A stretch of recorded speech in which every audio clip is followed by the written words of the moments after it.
Hello and welcome to a very cold, windy, and rainy Brother Gilbert Stadium here tonight for our live matchup between the Boston City FC Lions and the Seacoast United Mariners. Boston City has had a road trip recently since their 2-0 win over Hartford City on June 9th. They unfortunately conceded a late penalty in the 93rd minute to the Rhode Island Reds in a 2-2 draw. And then, just a couple days ago, lost 2-1 to the defending national champions Elm City Express in a very tight game, which our Lions played very valiantly, but unfortunately could not come up with the 3 points. Still, with 3 games to go in the season, they are mathematically still in the playoff hunt, with 7 points separating them in 9th place and the 4th place final playoff spot. Boston City has played 7 games, won 1, drawn 2, and lost 4, with a goal difference of -10, 7 goals for, and 17 against. Seacoast United Mariners are faring much worse than our Lions, who have played 6 games, won none, only drawn 1, and have been on a 5-game losing streak. Their only tie came, ironically, 2-2 to the same Rhode Island Reds that our Lions tied to 2-2 on the opening day of the NPSL season, way back at the start of the season. Their goal difference isn't much better. 4 goals for and 17 against for a -13 goal difference. So they're both teams really looking to start and get out on the front foot and potentially try and move forward and take something positive out of the season, which for both teams has been very disappointing so far. Boston City has never lost to Seacoast United. They've won all 3 matches in all competitions, including a 6-1 win here at home at Brother Gilbert Stadium last season. Like I said, Boston City are still mathematically in the playoff hunt. They're 7 points off 4th place. They need to win all 3 of their last games, making this game a must-win tonight against Seacoast United. An injury update for everyone out there wondering about our Lions. Homero Marias is out tonight after having come off 9 minutes into the 2-1 loss to Elm City Express last game. A very early injury for him, very unfortunate, as the Lions' attack wasn't as potent as it would be if he was in the lineup, and we're definitely going to certainly miss him tonight as well. There's a suspension for Maiko Rincon. He has yellow card accumulation. He's gotten 4 yellows so far this season, so he does have to sit out tonight's match, unfortunately, but he will be back next week. Isaac Adai, with his 2 goals against the Rhode Island Reds, has officially become Boston City FC's all-time top goal scorer with 17 goals in 22 games. So from everybody here at Boston City, we want to give him a big congratulations, as he is about to, tonight, if he plays 20 minutes, will break into the 3,000-minute club for Boston City FC and will be the 4th player all-time to ever do so. Our opponents tonight, Seacoast United, like I mentioned, are in last place with only 1 point in the table. Really haven't fared well. Their last match was a 4-2 loss to the New York Cosmos. Very admirable opponent as well to be able to score 2 goals against a team that is undefeated, sitting at top of the Northeast NPSL conference standings. Their top goal scorer is Tyler Welsh with 2 goals. And Noah Elmore and Quinn Hewitt both have 1 goal tonight as well. They've only scored 4 goals, like I mentioned, coming into tonight's match. Not much offensive firepower for both sides, as they're going to really look to see a potential offensive explosion tonight for our Lions. Tonight's match will feature youth soccer players from Medford Youth Soccer Club serving as ball kids and player escorts tonight. So we want to give a big Boston City welcome to all the Medford players tonight who have come out to support our Lions, along with their parents, along with all the other Boston City fans, along with the Ironsides crew who always make their voices strong and heard. We would be on the other side of the field tonight due to potential rain that is going to harm our broadcast potentially. But so far, we haven't really seen much of that of issue, as there's only a light drizzle so far, so we will be facing the opposite side of the field, facing the Ironsides crew, to see what type of noise they can bring tonight, as they always do. But as we move forward, the players are getting lined up, the national anthem will be played soon, and I, Warren Wazzy Backman, will see you in the booth to call this match between Boston City FC and the Seacoast United Mariners.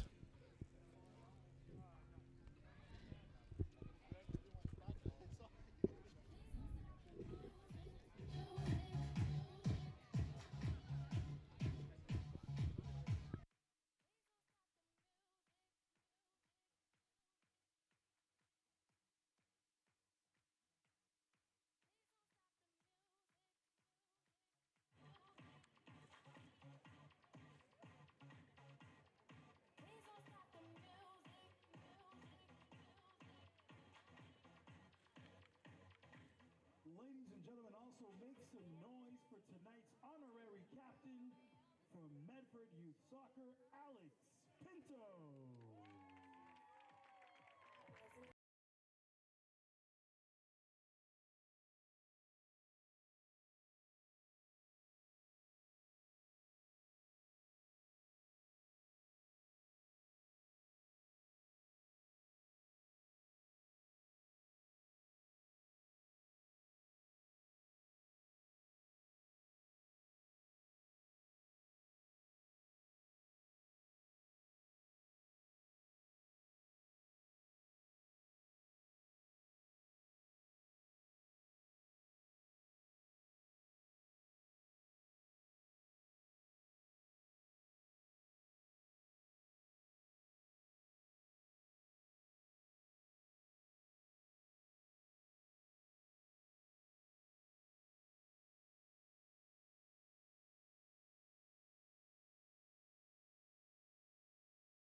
We have number 1, Jacob Matt Wagmeister.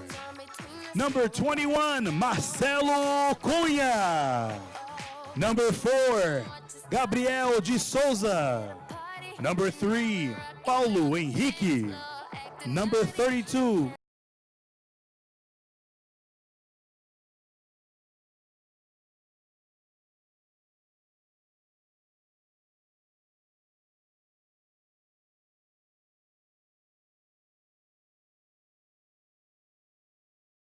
number 9, Rigoberto Jimenez.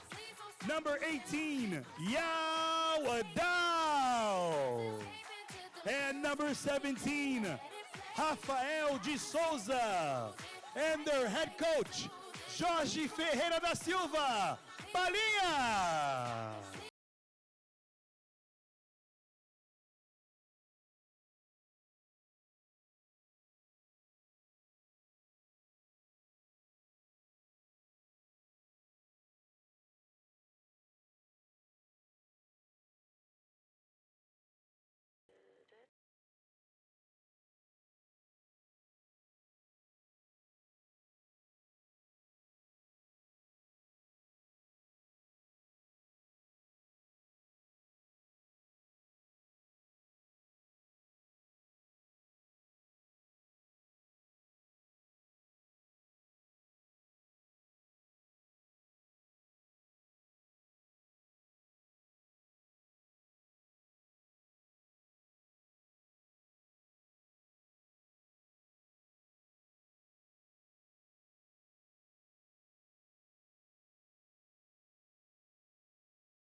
National anthem, Audrey Soul.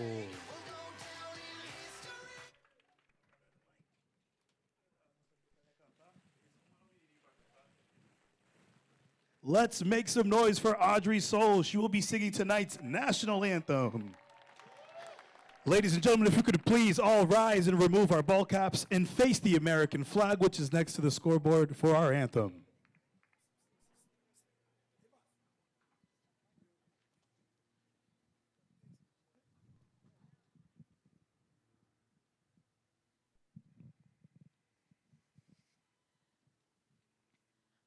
Oh, say, can you see by the dawn's early light what so proudly we hailed at the twilight's last gleaming, whose broad stripes and bright stars through the perilous fight o'er the ramparts we watched were so gallantly streaming, and the rocket's red glare, the bombs bursting in air, gave proof through the night that our flag was still there.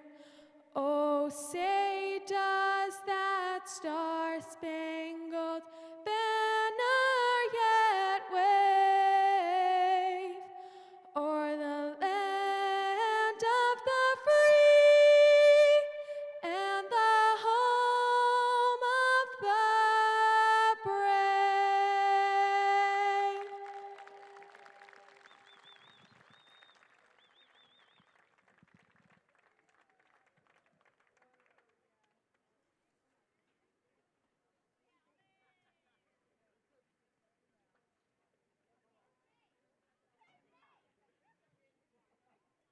Ladies and gentlemen, let's give another round of applause to Audrey Soul.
Welcome one, welcome all to tonight's matchup between Boston City FC and the Seacoast United Mariners. As we kick off here with Seacoast going from left to right, Boston City going from right to left.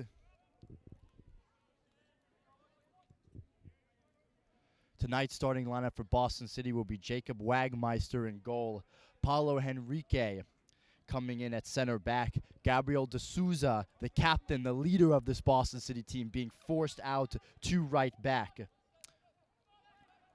We have Jadson Lecce back at left back, and as well with Marcelo Cunha slotting in at center back. Santi Cardona and Abner Alves coming in at midfield. Rigoberto Jimenez wide left. Isaac Nana Adai wide right.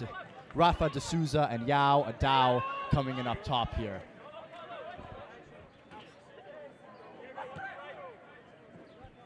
There's a big physical battle so far on this near side. Playing it back to the goalkeeper, Chris Franklin. Good player wide, picked up by Marcelo Cunha, who finds Jadson Lecce. Paulo Henrique, a little bit difficulty controlling that, but finds Gabriel D'Souza.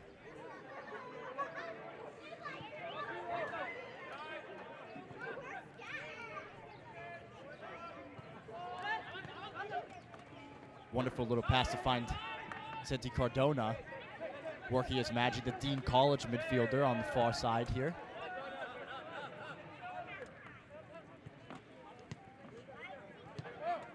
Wonderful bit of possession so far by Boston City to start this match. As we're going to go out for Boston City, throw deep in Mariners territory.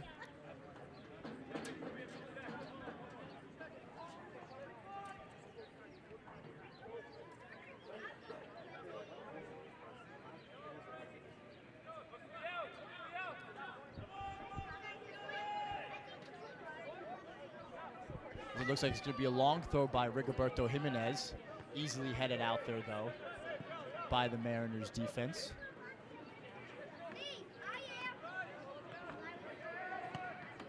Hoofed clear as well from number 18, Sebastian Linden Law.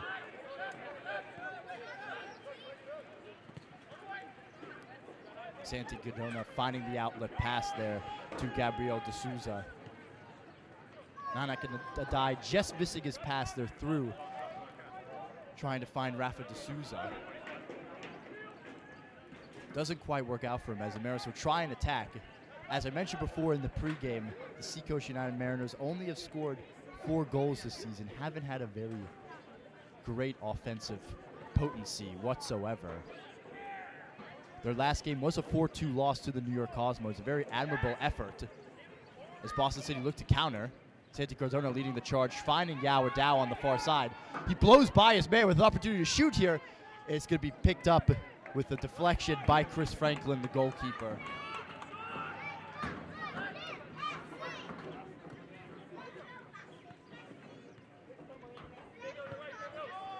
Number 4 on this near side here, Keenan Wiesel. Try to keep possession for the Mariners, but it's lost again. As Boston City have really dominated this opening 3 minutes, at least in terms of possession. But that's been Boston City's problem all season long, though. If you've watched our games before here at Brother Gilbert Stadium, or if you've seen the live streams away, if you keep up with the Northeast NPSL standings, Boston City's issue so far has been always dominating possession, but haven't really turned that possession into generating chances, as that pass by Jadson Lecce up the line is cut out.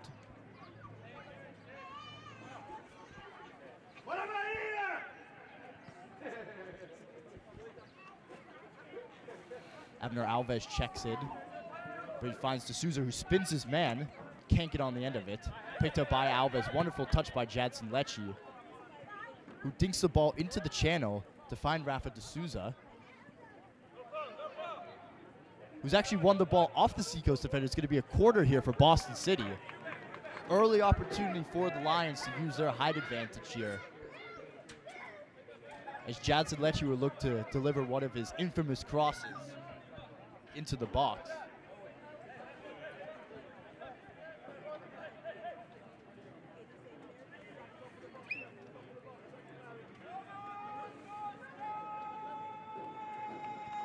The Ironside's crew filing in now, making themselves heard.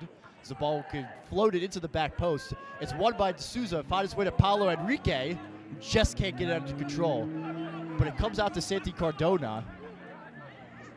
Finds Jadson Lecce, tried to just muscle his way by his man. It's a interesting cross, to say the least, back to the far post. That's high, wide, and not so handsome, as Chris Franklin, the goalkeeper, will start again. As a drizzle just starting to set into Brother Gilbert Stadium here. Just making the conditions a little bit more slippery, potentially causing a mistake for these goalkeepers. For any low shots, Jadson Lecce with a powerful header one. It's ahead of everybody, and Seacoast will start again from the back.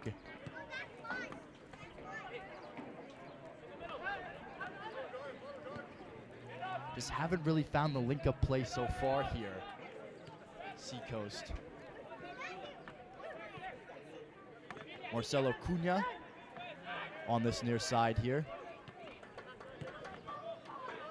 Just defenders backing off him, just letting him play up the line here. Just slow, monotonous possession so far for Boston City.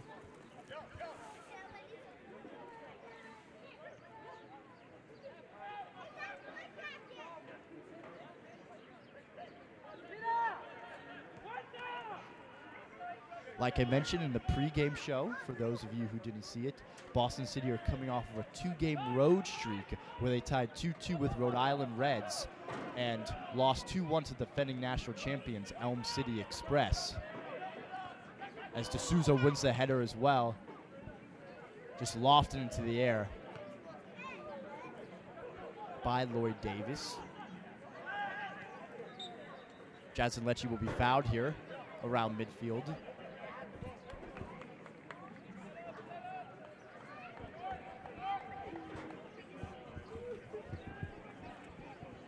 Lions quickly looking to restart it again here, not wasting any time. Isaac Adai switching fields here, trying to find Rigoberto Jimenez. Gets cut out there. Keenan Wiesel looks to take on Marcelo Cunha. He does so. He's able to get around him, but it's going to be a throw-in for Boston City. Number 13, Noah Strakowski concedes the throw. Rafa D'Souza not able to hold that up, but working really hard to win it back. He's done wonderfully there.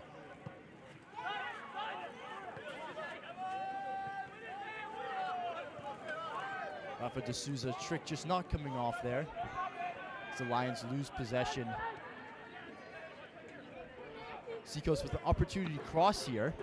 Get the ball to the box. They do, to the back post. The ball's won over Jadson Lecce. But it's going to stay in bounds here. The wonderful little flick, but it's too far as Jadson Lecce picks up the loose ball. That was number 18, Sebastian Linden Law, with a wonderful little bit of skill down the far side here. As Boston City will look to start again from the back. I would like to mention as well that tonight's match will feature youth soccer players from Medford Youth Soccer, serving as ball boys, as you can see here getting the ball, and player escorts, as you saw for the national anthems. The honorary captain tonight for the game is Alex Pinto.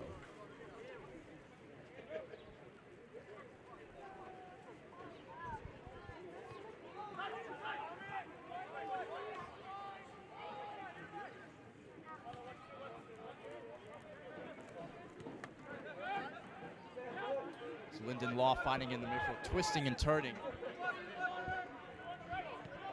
Plays for Harvard University here in Boston.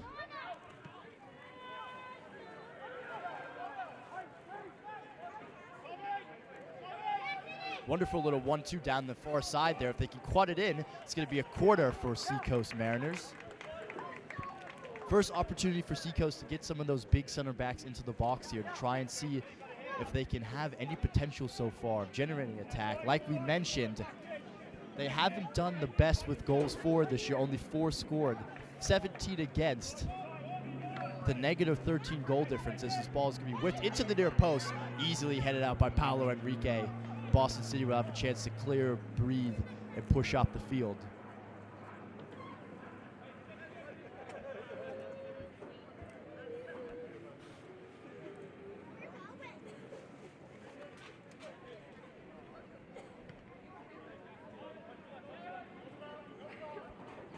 Number 7, Thomas Urquhart, Plays it through. It's going to be offsides. He tried to find Noah Straszkoleski in the space there on the far side, but unfortunately it was called offsides, just straying beyond the last defender. Jacob Wagmeister with a dangerous ball back there. It's wonderfully tackled away by Marcelo Cunha, but that could have been a dangerous opportunity there for Seacoast. We saw the Argentina-Croatia game, Willy Caballero make a mistake that led to a goal. Ultimately led to Argentina's 3-0 loss against Croatia. The ball is hooked into the box, but it's safe hands by Jacob Wagmeister. Former New York Red Bull Academy graduate and University of Connecticut Division I big-time men's soccer program if you don't follow men's college soccer. Played for them and now has found his way to our local Lions here. Kept a clean sheet, the first ever Boston City goalkeeper to do so, to keep a clean sheet on his debut in the 2-0 win last home game here against Hartford City. They were undefeated coming into that game, and our Lions dismantled them 2-0 here at Brother Gilbert Stadium. A really wonderful game for everybody involved. Rigoberto Jimenez scored just after halftime, and then Isaac Adai put the icing on the cake in the 80th minute. As Noah Straszkoleski gets called offsides again.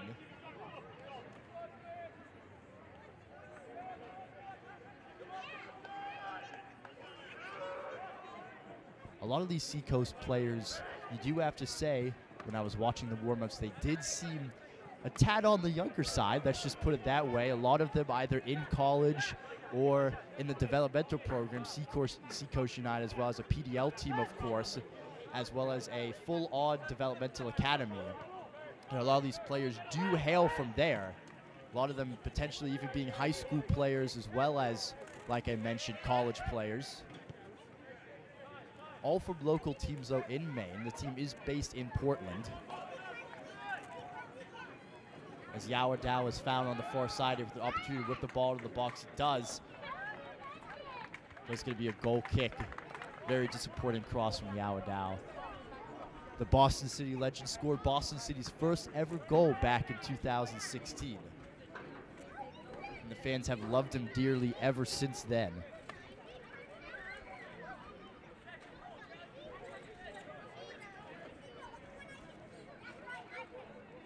It's a temperature here of 60 degrees so far tonight. It's been a very unusually cold summer night here in Boston, and also coupled with the rain, hasn't made it the most comfortable conditions for these players.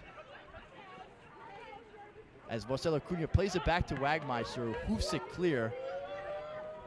Does a good job reading the bounce that could have potentially been tricky for him.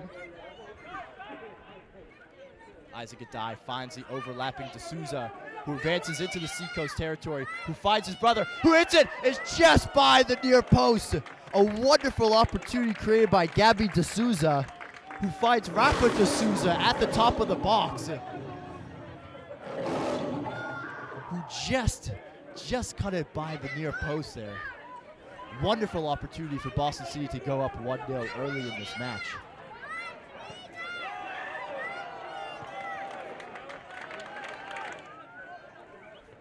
Wonderful header won at midfield by Alves. D'Souza flicking it on to seemingly nobody. Nobody read the flick. Seacoast United will start from the back.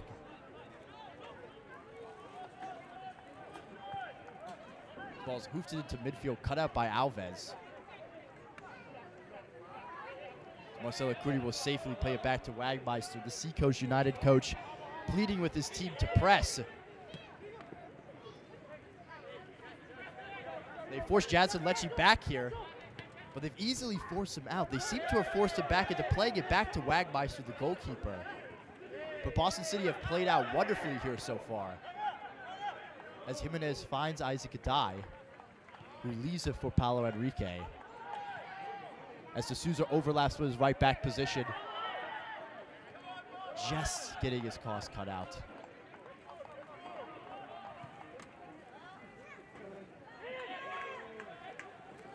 As Alves not electing to play it back to his goalkeeper, going solo.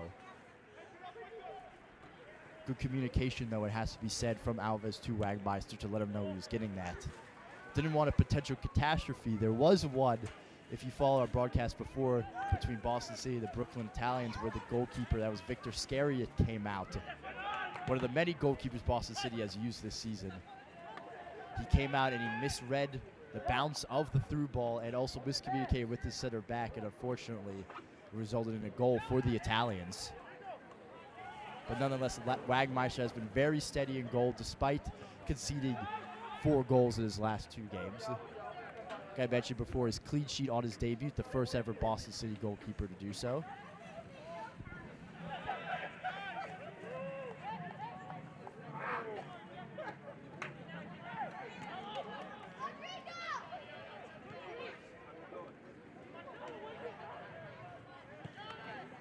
The ball's being switched into face to find Keenan Wiesel if he can get a hold of it.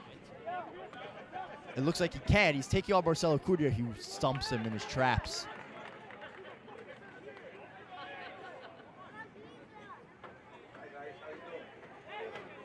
Long throw will be taken by Jackson Taylor, the right back, into the box. Finds his way to Rigoberto Jimenez, who likes to dribble his way out of trouble. Find Isaac Adai. Boston City slowly but surely start from the back yet again. Switching play left to right very comfortably, it must said so far. The high press that the Seacoast United coach was asking his players to do hasn't quite come off yet so far. So they seem to just be holding off Boston City, letting them have the ball in their defensive third, and then once they advance into midfield, then contesting them. As you see, they're stepping off of Jadson Lecce here, as he looks to elect that long ball, which he does so well. He's found Yao Dow here. If he can get on the end of it, he can. Scoring up against Lloyd Davies. On this far side, he's in the corner looking for help. He wins a Boston City throw.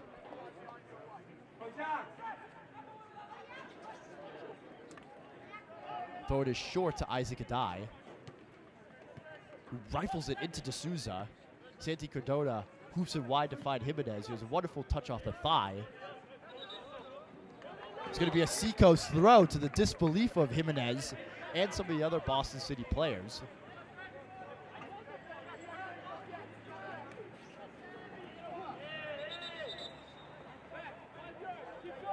Jackson Taylor tried to elect to get a few extra yards there on that throw, and the referee forcing it back. It's a long throw down the sideline. Marcelo Cunha, the Boston City graduate, the UMass Boston graduate, cuts it out. Wonderful tackle by Santi Cardona.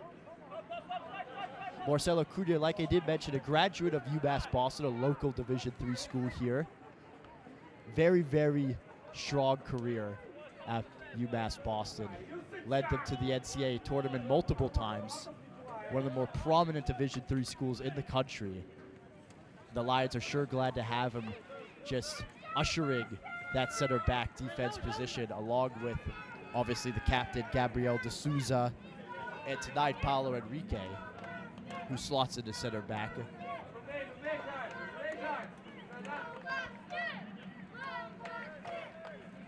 The Medford Youth Soccer Club players making their voices heard here tonight. You love to see that.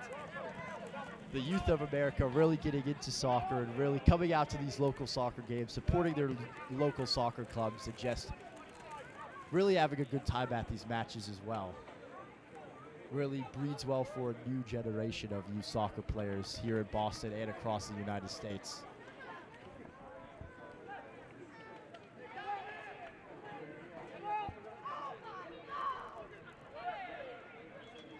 There's going to be a foul called here on Boston City. Opportunity for Seacoast to hoof it into the box, but they elect to switch sides, but Marcelo Cunha is well positioned and cuts that out.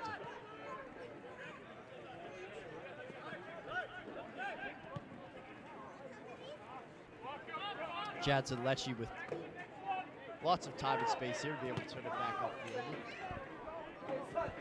As Yao Dow potentially is in, but Chris Franklin, the goalkeeper, reads the bounce.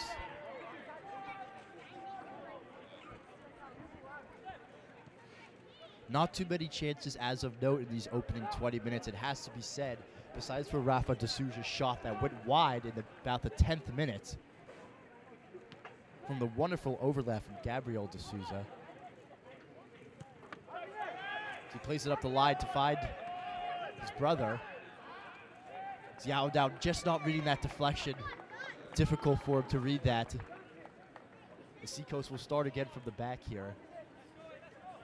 This potentially could be a frustrating game to watch for anybody watching at the live stream and in the stands here tonight at Brother Gilbert Stadium. As we mentioned before, both teams have had their problems scoring.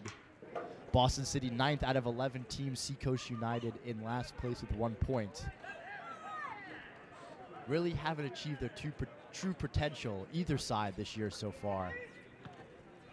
As they both look as the season is closing out. 3 games left for Boston City, 4 for Seacoast United, including tonight.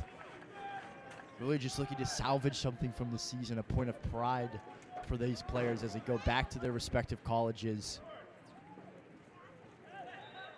There's going to be a foul there by Paolo Enrique. It's going to be a Seacoast free kick.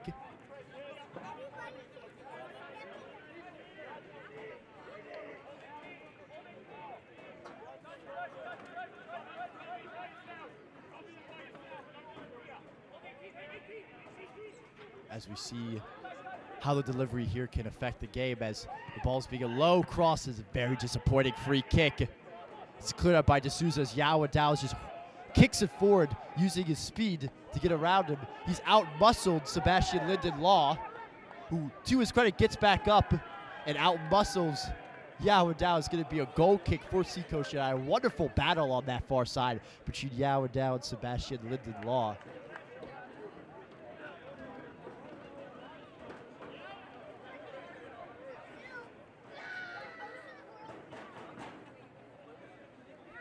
Paulinho communicating with his back line here, the Boston City head coach.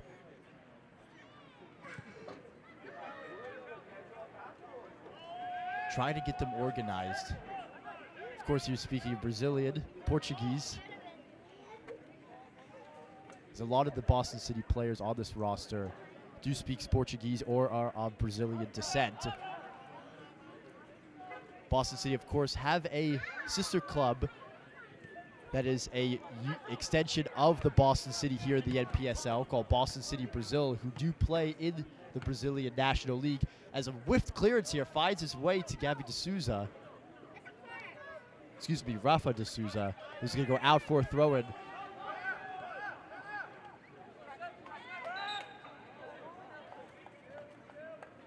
As Isaac Adai having a little bit of afters there with Sebastian Linden Law. As Jadson Lecce will have the opportunity to whip it in with his left foot here.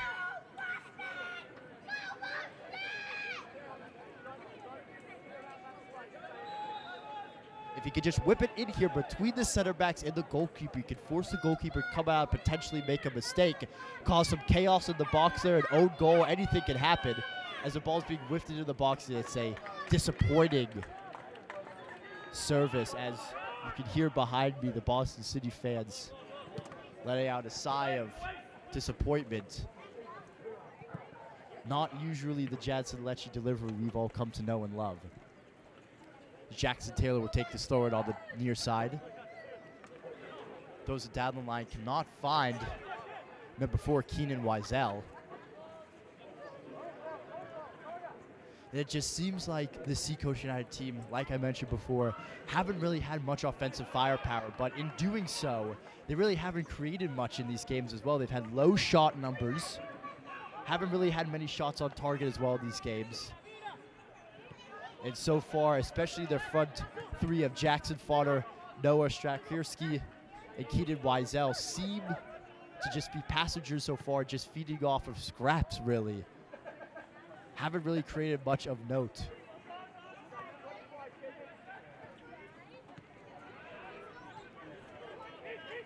As another ball is just played through and just finds Jacob Wagenmeister comfortably in goal.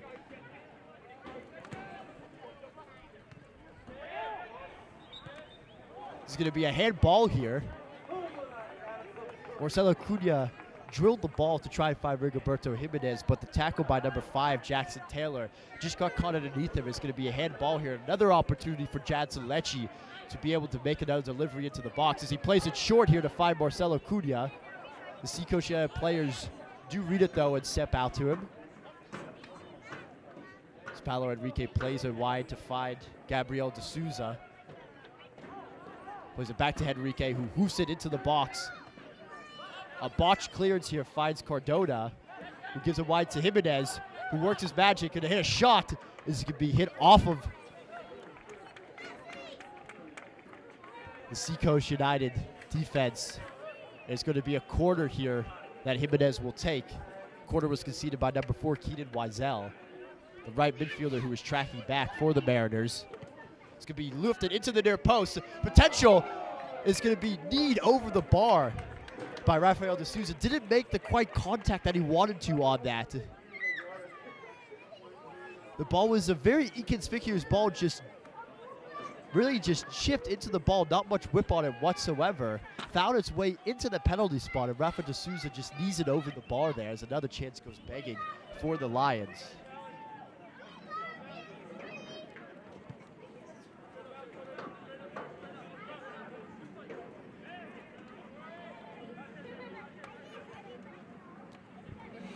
Isaac Adai puts it up on this far side. Boston City slowly but surely working up for the Bats. Really low intensity to the game, it has to be said. The complete opposite of their last home match here against Hartford City, where the boys were absolutely flying. It was one of the more intense matches I've seen here calling my games at Brother Gilbert Stadium here.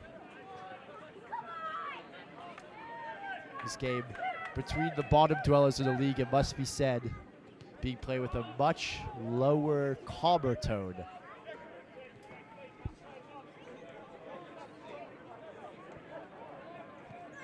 It's going into the 28th minute here as Rafael de Souza picks it up, flicks by his man, and it's just going to go out for a goal kick. He tried to play it back to Yao Dow, but he got out-muscled by the 2 big Mariners center backs, Garrett King and Lloyd Davies. The 2 of them sandwiched him on the far side. They're right on the touchline. Wasn't able to cut it back. It's going to be a goal kick for Franklin to take.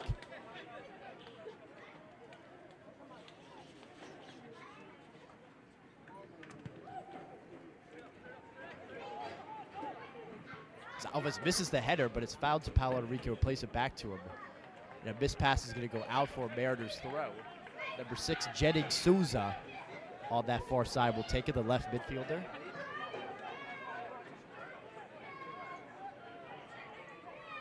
No real activity on the bench for either side, of course, very early on in the match. Both coaches, both teams so far seem to just be feeling themselves out here. So Isaac Adai picks it up. Just skating his way by 2 Seacoast United defenders.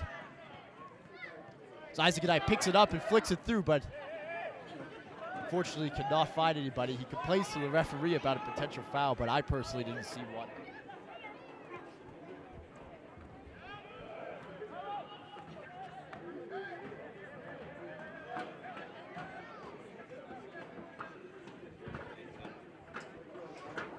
The Boston City players just need more of a controlled build-up. You know, get the overlapping fullbacks involved. As you saw in the first chance of the 10th minute, like you saw, we talked about Rafa de Souza's shot that just went by the post. Gabriel de Souza was able to overlap from the right back position. A lot of the chances that they've created so far in this game that have been end results have come from overlapping fullbacks, because there hasn't been much joy, it has to be said, coming up the middle of the field here. Isaac Adai, to his credit, has tried to work his magic, hasn't worked out. Santi Cardona in little pockets of space in between the Mariners' defense and midfield hasn't been able to generate the type of offensive stalwart threat that we've come to know and love here at Boston City.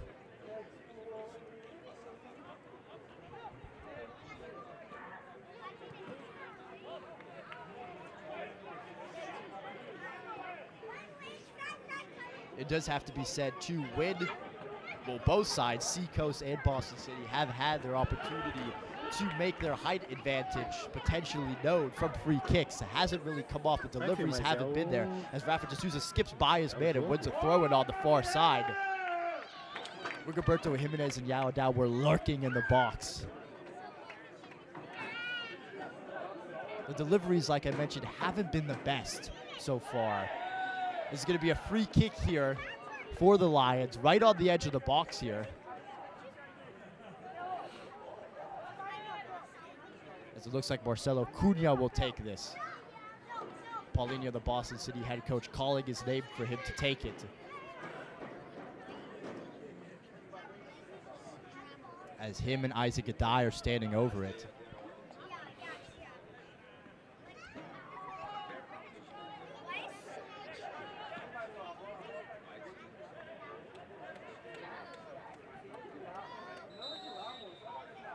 As he touches it for Isaac Adai, who curls it.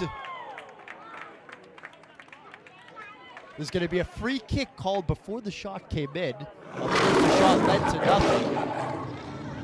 But Yao Dao was on the ground. The referee has booked him. A yellow card for Yao Dao for protesting the foul. Yao Dao was on the ground after the free kick was saved by Chris Franklin.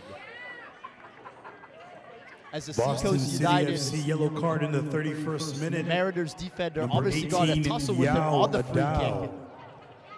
Yao Dao has protested his innocence to the referee, continues to do so. He needs to be careful.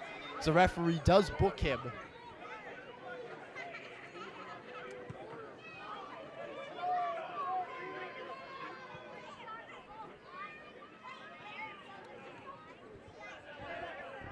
Yao Dao turns his man there, just not coming off for him.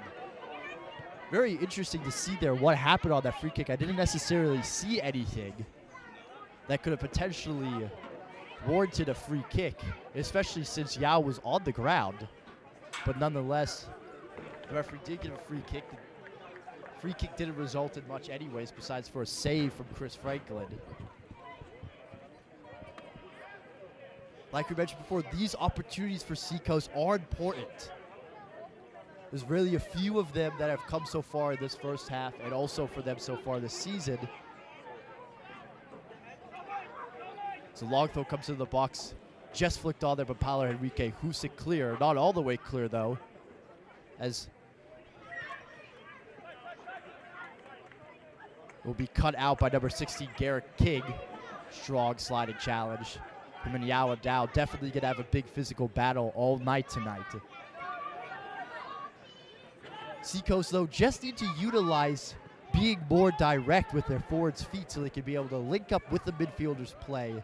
Because right now, all three lines, the defense, the midfield, the forward lines for Seacoast are just so far apart. They haven't really been able to connect the passes and move up together like they should.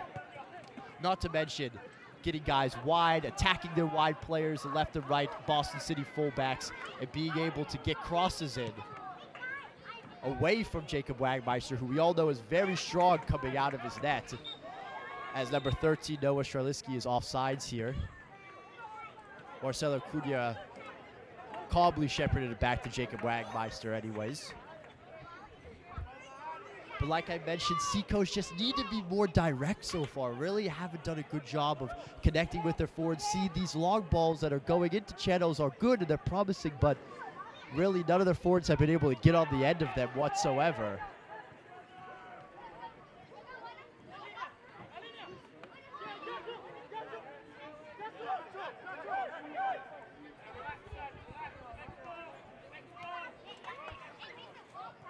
The Seacoast United coach calling his dogs off of the high press there. Just like I mentioned before, it seems that they're just letting Boston City have it in the back, letting them play with it, and then once they get into their half of the field, then engaging them. It seems to have worked so far, as well as it is obviously still 0-0, entering the 34th minute here with halftime 10 minutes away and fast approaching. Rafa D'Souza trying to hold the ball up here, finds Jimenez, who lays it off to Adai, who curls a wonderful ball wide for Gabriel D'Souza, overlapping from that right back position. Need to see more of this. This is going to be a Seacoast throw-in. Fortunately, that battle with Lloyd Davis was lost.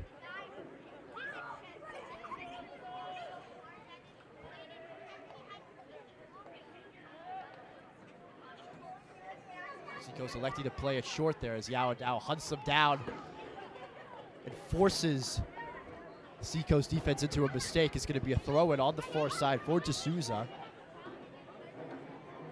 Looking to potentially hoof this into the box.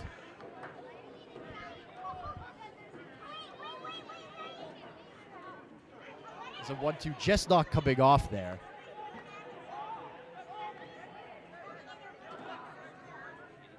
Santi Cardona wonderful working his magic, the New England Revolution Academy graduate. So Isaac Adai takes a pot shot from 35 yards out.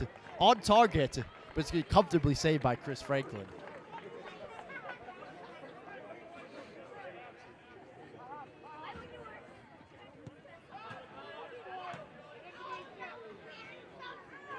It's a high boot there potentially from number 13, Noah Strakirski. That just catches Paolo Enrique as he's struggling to get back into position here.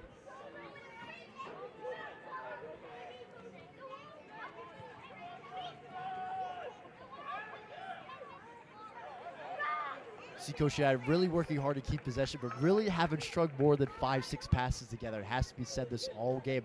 Electing to play that long direct ball into the channel, as it's going to be a potential foul throw there. It's going to have to be retaken by D'Souza. The ball just slipped out of his hands with the wet conditions.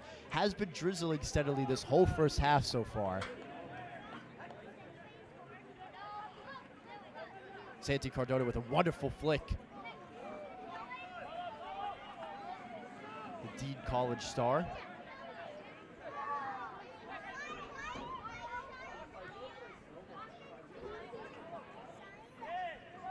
It's going to be offsides again here. Their fourth offsides of the game here, Seacoast.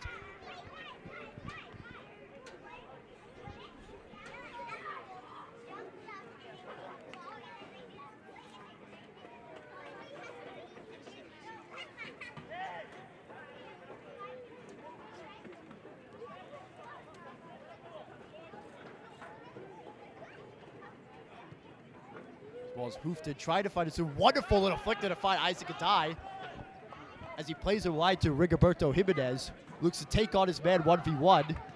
Cuts it back to find Adai, who pings it wide to Gabriel D'Souza. Gives it up the line to find Santi Cardona. Trying to work his magic here 1v1. Finding D'Souza. Back to Cardona. Got to get a delivery in here.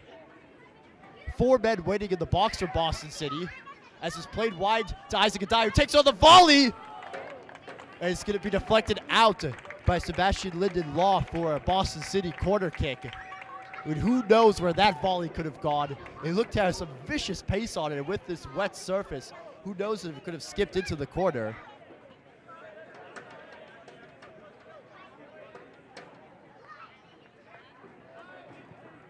As the corner gets hoofed into the back post, Rigoberto Jimenez heads it. Shouts of handball, not given. As the shot comes in, it's going to be low and comfortable save for Chris Franklin. Once again, we talk about Boston City's possession. Boston City's advantages just haven't capitalized on them again so far tonight. Against the bottom team who have given up 17 goals this season. So Isaac Adai flicks it through for Rigoberto Jimenez. He's in 1v1 with the goalkeeper. He cuts by his man. As it pans to Isaac Adai. Can he recover? Cardona plays it wide to find D'Souza, who tries to jig by his man. It's going to be a Boston City corner. The wonderful chance for Rigoberto Jimenez. He's 1v1 in with the goalkeeper. Cut by his man Jackson Taylor, but was unable to get a shot off. We talked about, like I just mentioned, the possession, the overall dominance that Boston City has had so far tonight. Haven't had the chances created as the near post header comes in. Finds Santi Cardona on the top of the box, who volleys it. Wonderful block by number 4, Keaton Wiesel. Another disappointing cross by D'Souza into the box. Isaac Adai hits a shot off to be comfortably saved by Chris Franklin. All of Boston City's shots so far have come from, has to be said, far out. Besides for the Rafa D'Souza chance 10 minutes in. Marcelo Cunha will comfortably head that out to Jadson Lechi. Cunha playing it back to Wagmeister.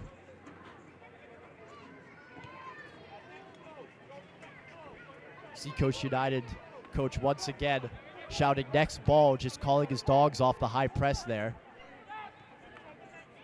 Although number 9 Jackson Fodder is still high pressing there. Nothing came of it though, as the header is flicked on to nobody as Rigoberto Jimenez throws his arms up in disgust. Yawadao really working hard up there as he always does, just chasing down, hunting down those Seacoast United Mariners center backs. Garrett King and Laurie Davis are going to have their hands full all night with him. So Marcelo is a wonderful crossfield ball. Pinpoint pass to find D'Souza, who can't find Cardona, the 5'4" New England Revolution Academy midfielder.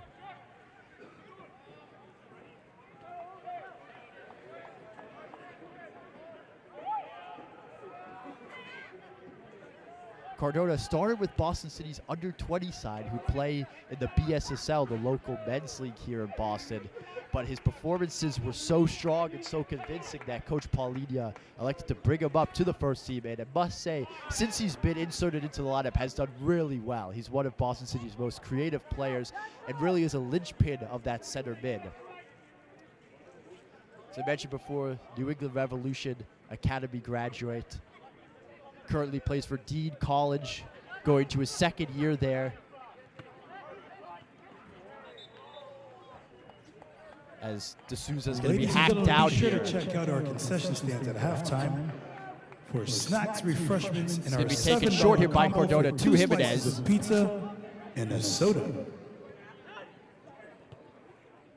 Jimenez finding Isaac Adai, who finds the overlapping D'Souza. Wonderful overlap as the ball's being ripped to the box. Rafael D'Souza, it's going to be 1-0 Boston City! Goal! Rafael D'Souza from the cross, from the overlapping Gabriel D'Souza. And it's 1-0 Boston City here in the rain at Brother Gilbert Stadium.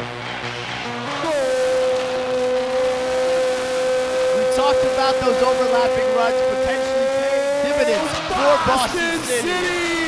As he finds an unmarked Rafael D'Souza, who takes a touch, wonderful turn, 17, rifled into the bottom corner. Right on the stroke of halftime. That'll do Paulina's halftime talk wonders here. As the fans here at Brother Gilbert Stadium and Ironside's crew go wild. As Seacoast United look to respond here. The potential mix-up as Wagmeister comes out. Wonderful sliding tackle. But Jadson Lechi on the line, able to clear the header out. They say that you are most Boston City goal scored in the 42nd minute by number 17, right Rafael D'Souza. It almost paid dividends there as Seacoast almost got the equalizer only seconds after D'Souza scored the opening goal. Marcelo Cunha heads the ball out here. Finding Cardona this far side, who cuts back. Lyndon Law wins it from him though.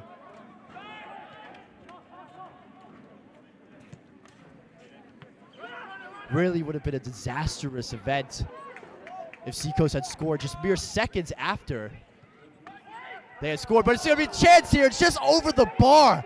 A wonderful chance for Seacoast United. As the number 13, Noah Strzelerski, just jigged down the line, beat Jadson Lechi, beat Marcelo Cunha, who played it right across the face of goal. And it was just skied over the bar. A really, really bad miss there from Seacoast United. We talked about the potential for the equalize right before halftime. It's entering the 45th minute now. Would have done them wonders for this team talk.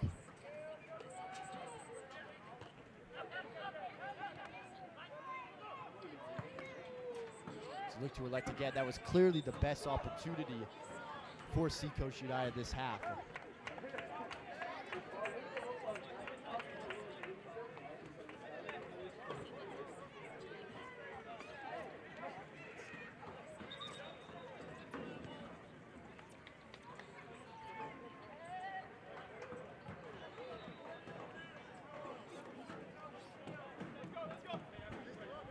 So you just look to see out the half here. No mistakes, no problems. They'll go in 1-0 leaders. And there is the halftime whistle. 1-0 Boston City here at Brother Gilbert Stadium. Going into Ladies and gentlemen, your halftime score, Boston City FC Lions 1, Seacoast Mariners 0. Once again, ladies and gentlemen, make sure you check out our concession stands and get that combo. 2 slices of pizza and a soda for $7, along with chips and candy and other snacks and refreshments. You can also check out our Boston City FC official merchandise tent.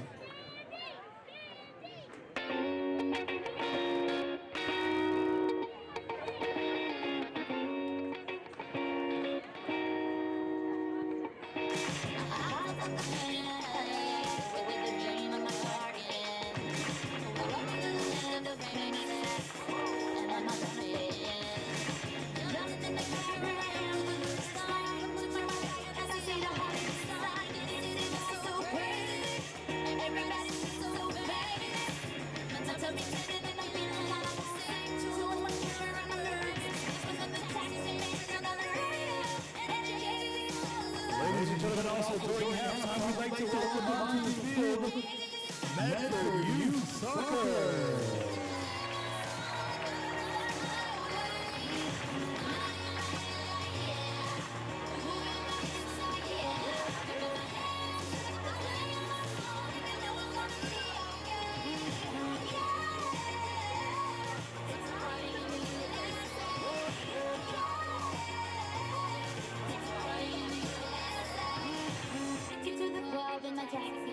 Everybody's looking at me now. Like, who's that shit that's drinking kids? You gotta get me out of town.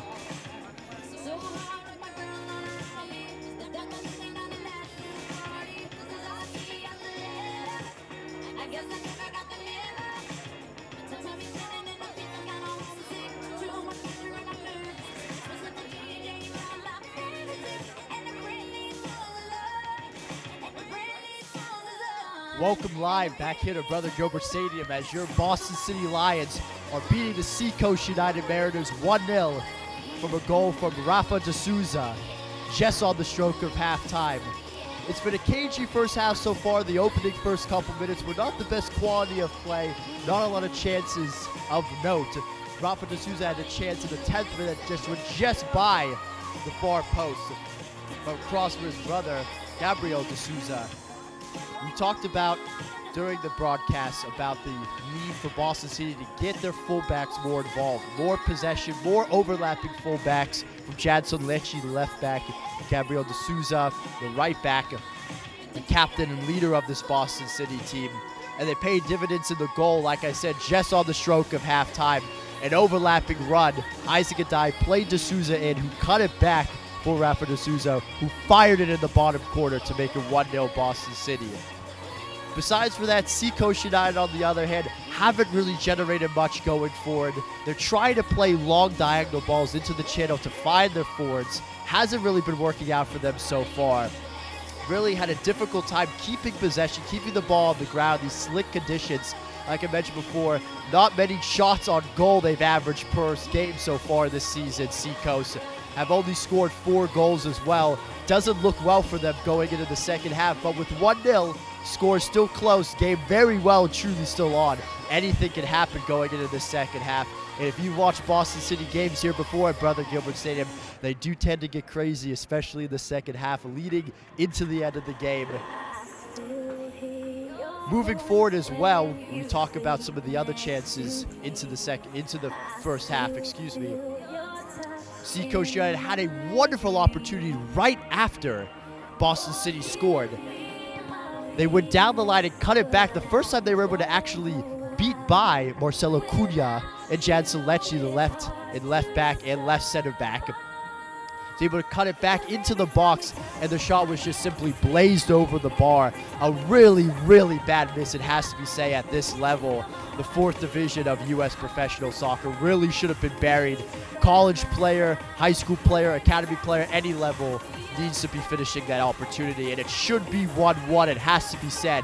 going into the break. Boston City were very lucky to get let off the hook there, as Seacoast United are going into the dressing room now, looking to regroup and hopefully at some point trying to create just more chances, more opportunities in the second half, as it has been a tough half for them going forward.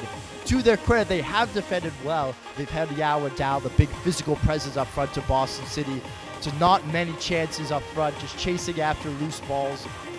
Yawa down, of course, was yellow carded in the 33rd minute, resulting from a free kick from Isaac Nana Adai, where he got in a tussle with Lloyd Davies, the Seacoast United Mariners center back, that resulted to a yellow card after he was continuously pleading with the referee. But so far of that, not a lot of chances to note in the first half.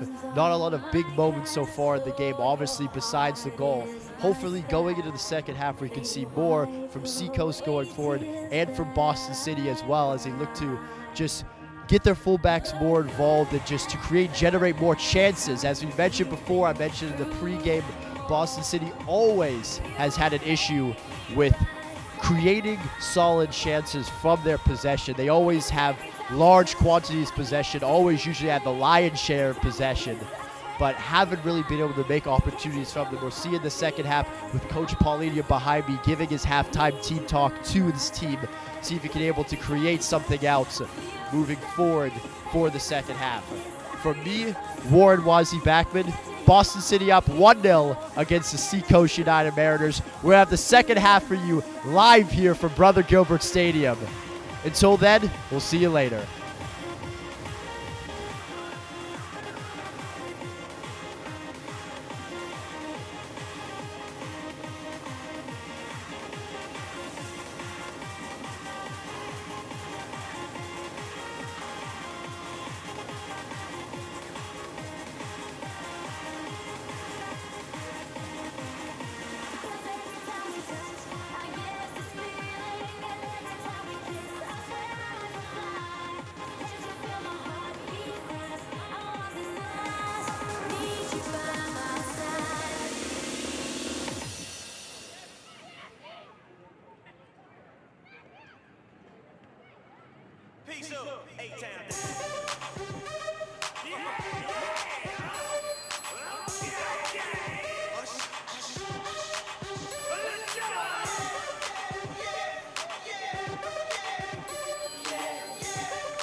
in terms of the flow of the game. Of course, with Seacoast getting in, it will tie it up and will create a huge humdinger atmosphere for the rest of the second half. But if Boston City get it, they can quiet down, they can calm down, they can keep possession, they can get back to the basics of doing what made Boston City great all of last year as well. We've seen it in glimpses this season, but of course not as consistently as Coach Paulinia and the Boston City fans, along with the Ironsides crew, would like to have seen it.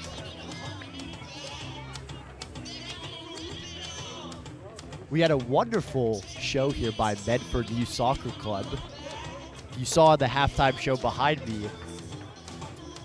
There were multiple youth soccer teams from Medford playing little games on the field as well. You love to see that, getting Medford Youth Soccer involved, along with many other youth soccer teams that have been involved with Boston City.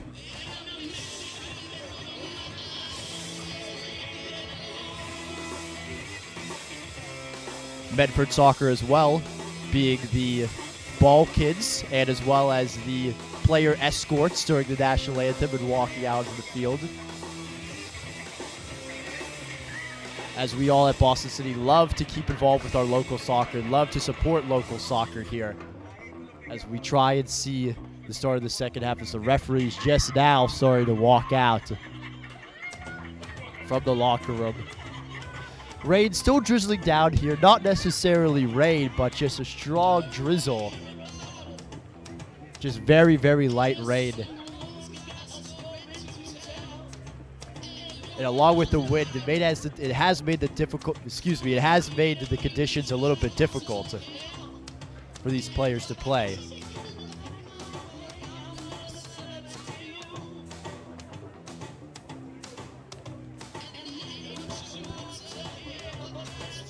So referees just now checking the nets and making their way out into the field. Seacoast United only bringing 3 subs here. Of course, Seacoast United from Portland, Maine, for those of you who don't know. Made around the 3-4 hour journey down here by bus earlier today. Only brought with them 4 substitutes. Boston City, of course, has a full bench as always as they are at home. Going to see, obviously, especially if things continue the way they are with Boston City leading, that the Seacoast United coach will make some subs. Surely he's got some attacking options on the bench here. So referees are ready. Both goalkeepers are ready. And away we go for the second half here for Brother Gilbert Stadium. Boston City leading 1-0.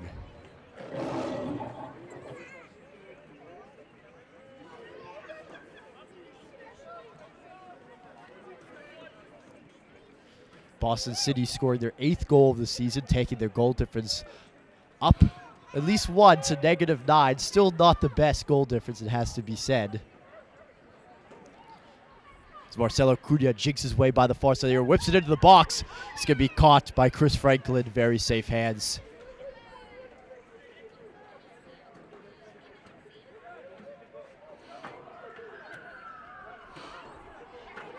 Seacoast United Mariners goal difference goes to -14, conceding 18 so far this season in only 6 games played.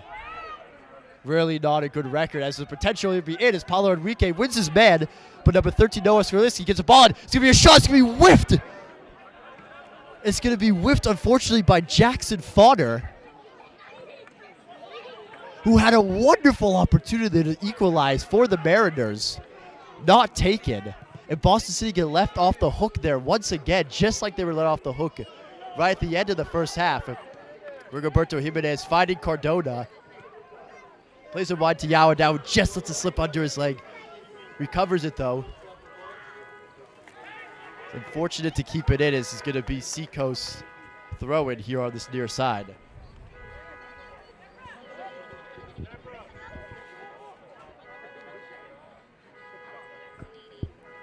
The throw-in's being taken here. It's been better time. D'Souza's got the ball. He's played it into the middle. It's just cut out by Garrett King. Marcelo Cunha picking up the far ball, playing into Rigoberto Jimenez, who finds Cardona wide, who whips it into the box. Athletically cleared out there by number 7, Thomas Unkart.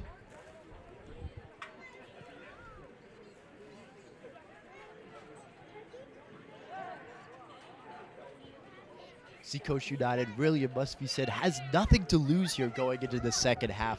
They are at the bottom of the table, as I mentioned, only 1 point so far this season. An opening day 2-2 draw with the Rhode Island Reds.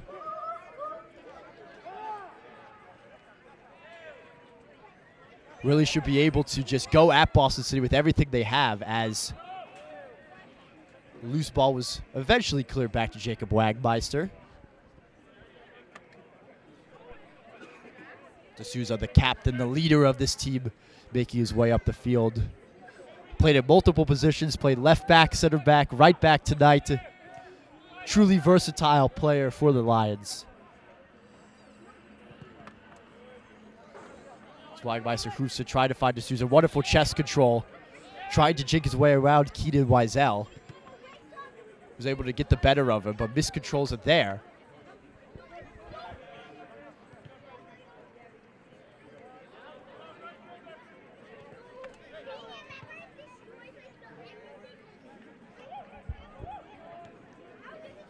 It does have to be said, we haven't called Isaac Adai's name a lot tonight.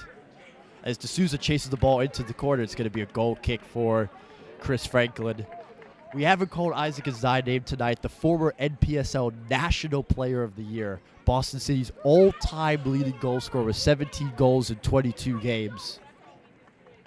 Now has entered the 3,000-minute club as well, as I mentioned in the pregame show. The 4th player all-time for Boston City who's ever played that many minutes for the club. Just needs to get closer to the front three of D'Souza, Yawadao, and Jimenez to be able to try and just connect with them better. He obviously floats out wide right into the midfield, loves to get involved. Paulino gives him a free role to be able to do so.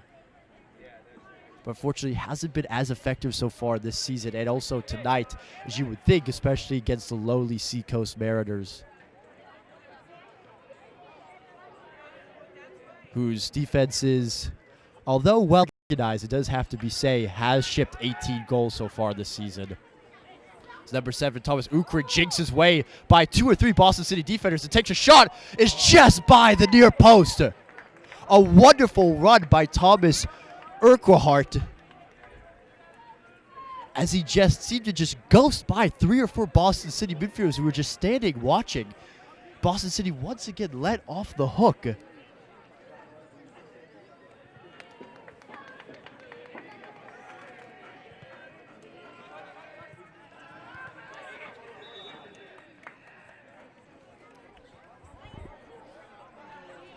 The Ironsides crew making themselves known on that far side there. Usually commentate from the side of the Ironsides crew, but with the weather tonight, we have elected to go undercover here on the sides nearest to the fans. That explains the difference in camera angle, for those of you wondering. Seacoast United coach now electing for their players to high press the Boston City center backs, and why not? You know, like we mentioned before, Seacoast, bottom of the table, really got nothing to lose here. Very young team, very inexperienced team. Yawadao gives away a foul here. Needs to be careful. He's on a yellow card. Looks like it's going to be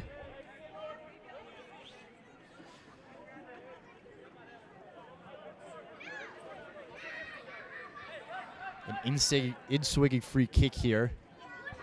Like Jadson Lecce's free kick earlier in the first half, just trying to get it in between the center backs. And as a wonderful ball here, has to be punched out by Jacob Wagmeister. That free kick, like I mentioned, in between the center backs and the goalkeeper, forces the keeper to come out and potentially make a mistake. Could be an own goal. Defender heading it back in as a shot is in. It's going to be safely wide. Jacob Wagmeister had it covered all the way.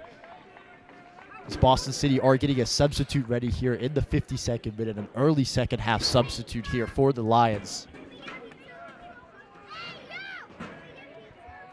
It's going to be Pedro Silva checking in, number 5, the central midfielder. Started most of Boston City's games this season, was elected to be on the bench tonight from Coach Paulania. We'll see soon who he's taking out.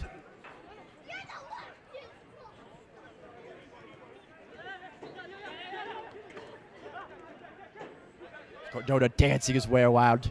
Wonderful bit of skill by the Dean College midfielder. Isaac Dye, wonderful one-touch pass out to Jansen Lecce. For all of Boston City's possession, we harp on it all the time here at Boston City, but it has to be mentioned again. The chances they generate do not equal the amount of possession that they really have and how much they really do dominate teams at time in this NPSL Northeastern Conference.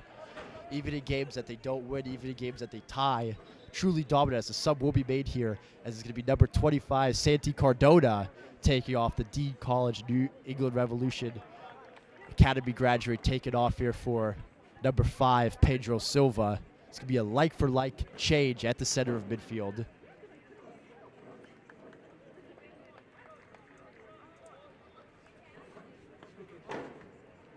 Boston City substitution in the 53rd minute. Coming off number 25, Santiago Cardona.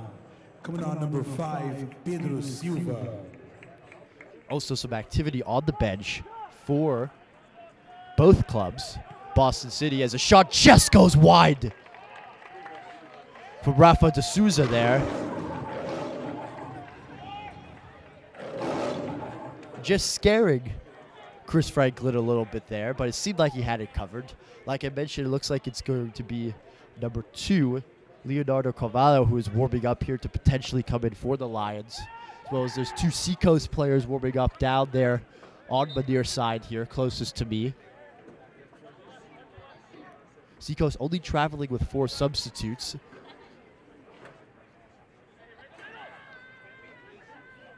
Hopefully the coach will utilize all of them, it seems like, especially if things stay the way that they are, with Boston City leading.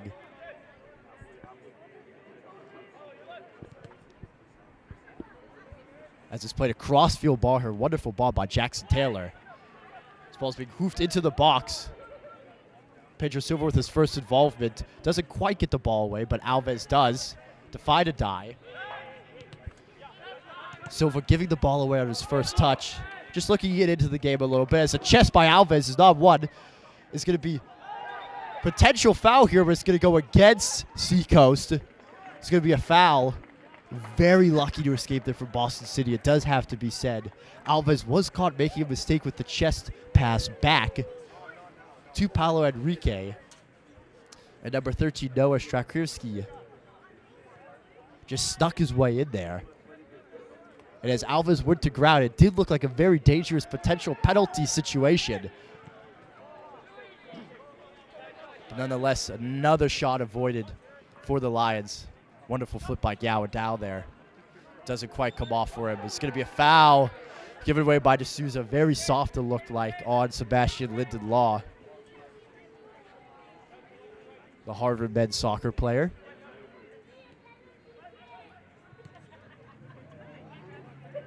Once again, the ball down the line, very direct from Seacoast, but really not resulting in much.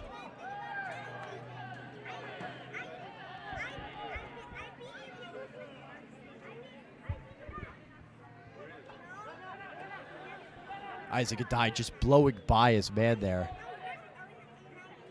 Trying to find De Souza in the corner, but can't. Seacoast United looks to play out here from the back. Boston City not really utilizing their high press as much as they usually do. Worked brilliantly against Hartford City, their last home game here at Brother Gilbert Stadium. It has to be said, where they beat the previously undefeated Hartford City 2-0 here. That still stands as their only win of the season so far here for the Lions. Looking to get their second tonight here and try and start a late siege on the top of the table to get the player spots. That pass from Enrique just skips by De Souza, goes out for Mariners throwing.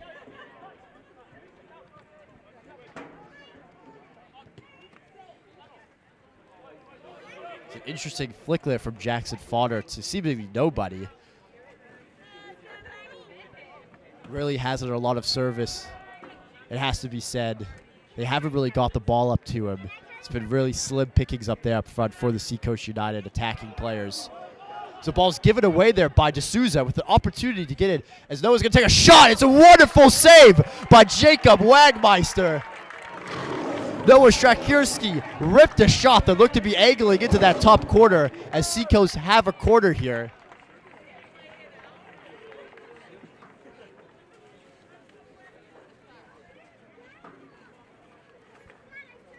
It's going to be number 21, Lloyd Davies, who's going to take the corner, the center back for Seacoast.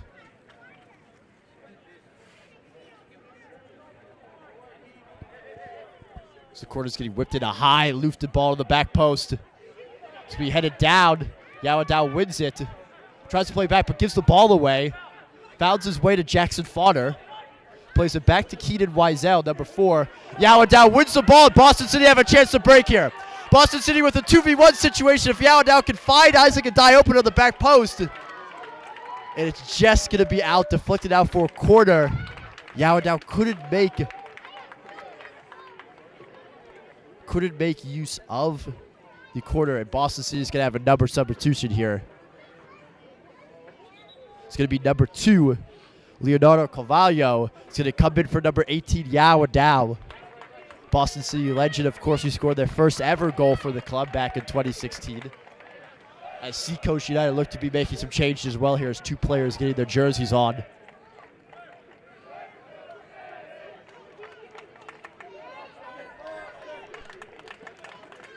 Yawadao slowly but surely makes his way off the field. And we'll see where Leonardo Carvalho slots in Boston City to this Boston City lineup. It looks like could potentially be a like-for-like substitution here. Coming on number 2, Leonardo Carvalho.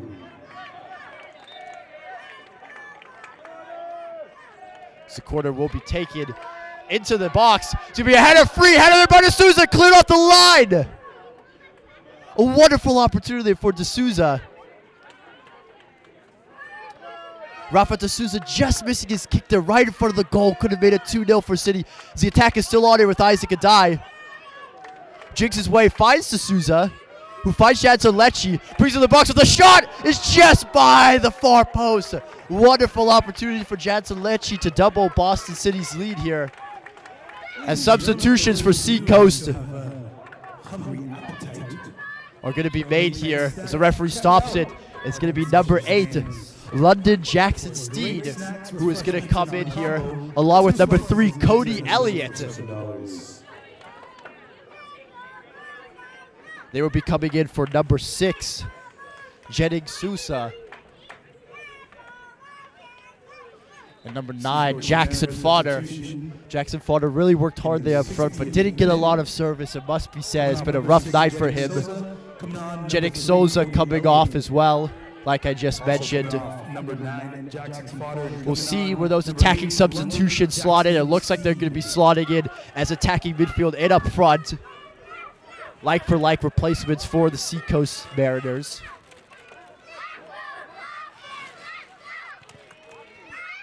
Isaac Adai chips it wide to find Marcelo Cunha, who just skips by him. We'll see if these substitutions for Seacoast do pay dividends for them. As they said, they've only got 4 players traveling, so they only have 2 more players available for substitutions if they do elect to use them. Wonderful bit of skill by Jimenez. Tries to find Carvalho. Just too far, and it's cleared out by the Mariners. This captain is hunting him down as Pedro Silva. Just a little off the pace here, it has to be said, as he's come into the game. Maybe a little bit cold here.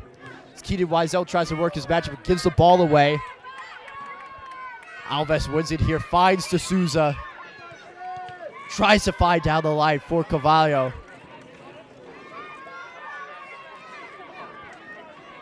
D'Souza take the ball short here. Alves fighting Henrique, trying to work it around the back.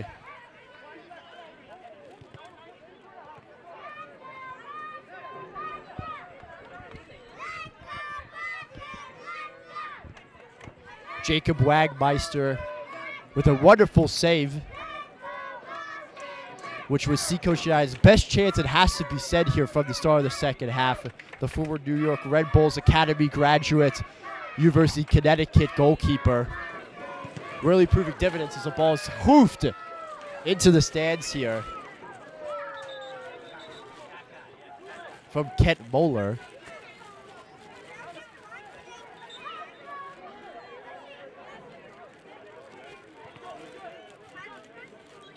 So the referee had an issue with one of the ball boys, it seemed like. There were kids playing behind the goal. Referee electing to stop the game to get them behind the goal. Apparently that is a very big issue that needed to be addressed. It's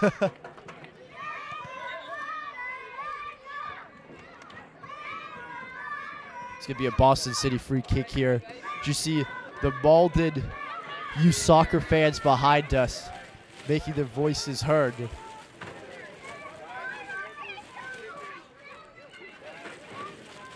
Try to cheer on their Lions here as they try and look to see their way to their second win of the season and get off the bottom half of the table and into the playoff contention. So Isaac Adai gives away a foul here just inside the Mariners' half.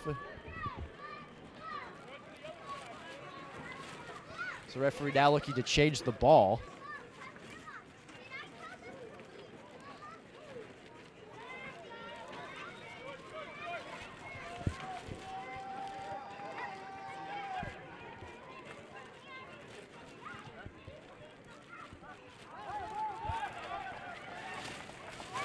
Isaac Adai looking to jink his way up the field here. Finds Rigoberto Jimenez, who takes a shot. It's deflected off of Garrett King, the center back. Crossfield ball, they're really not just cut out there. Pedro Silva picks it up, plays it wide to find Marcelo Cunha.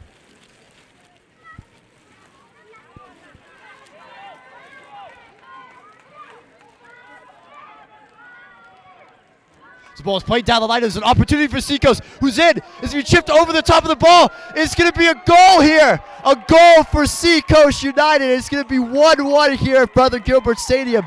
Number 13, Noah Strakirski, just found his way in between Jansen Lecce and Paulo Enrique and flicked the ball over Jacob Wagmeister, who got a hand to it, read the flick, but ended up just trickling its way into the net here. And it's 1-1 here in the 65th minute at Brother Gilbert Stadium. Goal in the 64th minute scored by number 13, Noah Strakirski.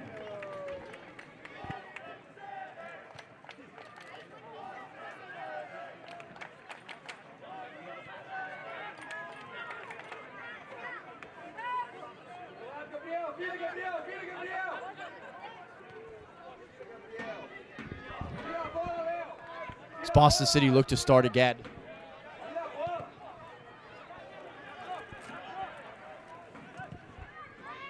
Jansen Lecce playing a long diagonal ball here as Boston City really in for a dogfight now here. About 25 minutes remaining. Attacking substitutions looking to pay dividends for Seacoast.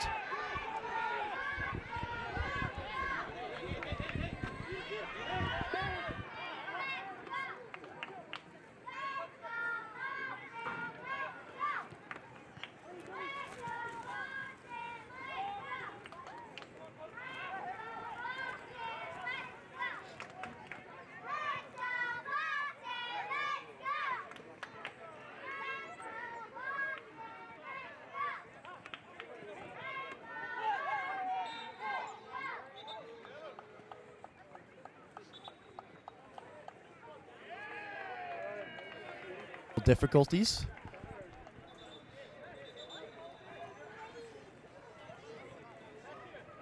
But we are back live here at Brother Gilbert Stadium in a absolute dogfight, has to be said, the 66th minute.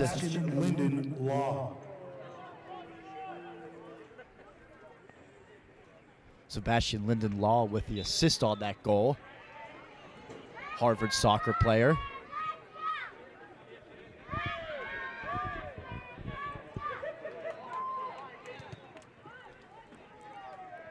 Really, so far the second half, it has to be said, there hasn't been a lot of wide play on this left side for Boston City.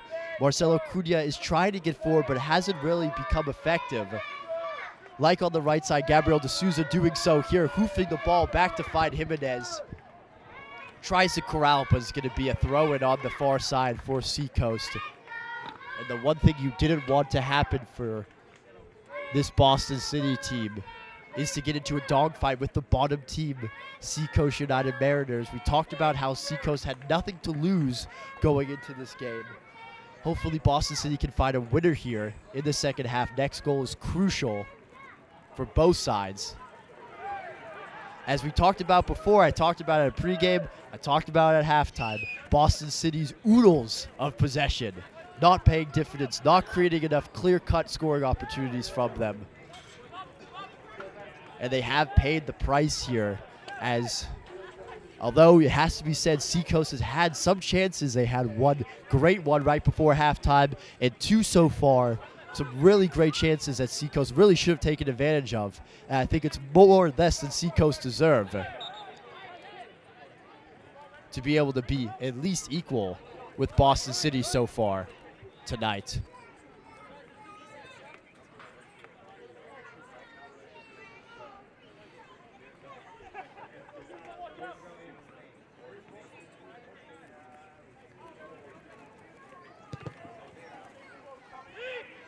So the long ball's going to be sent. Jacob Wagmeister calmly collects it.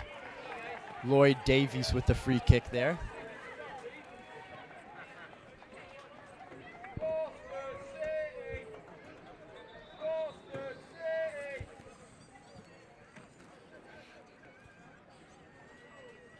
That goal really taking the sting out of Boston City, it has to be said, in terms of just their pattern of passing, in terms of the midfield play, in terms of going forward, as they've lost it again here. The opportunity to go forward here. There's an opportunity for the shot to be taken. Jansen Lecce covers brilliantly there, just getting Keenan Wiesel. Jansen Lecce furious at his other Boston City players.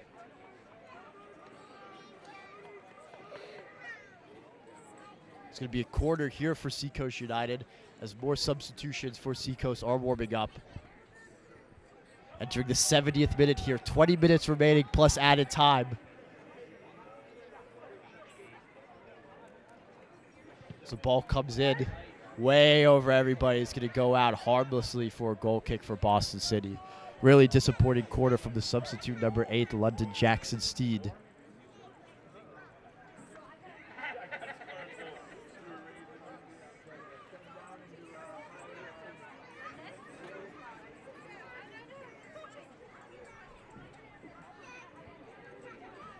As a lot of the intensity, a lot of the fire and passion that seemed to be had from the Boston City players, the Boston City fans, has just been taken right out of Brother Gilbert Stadium with that goal.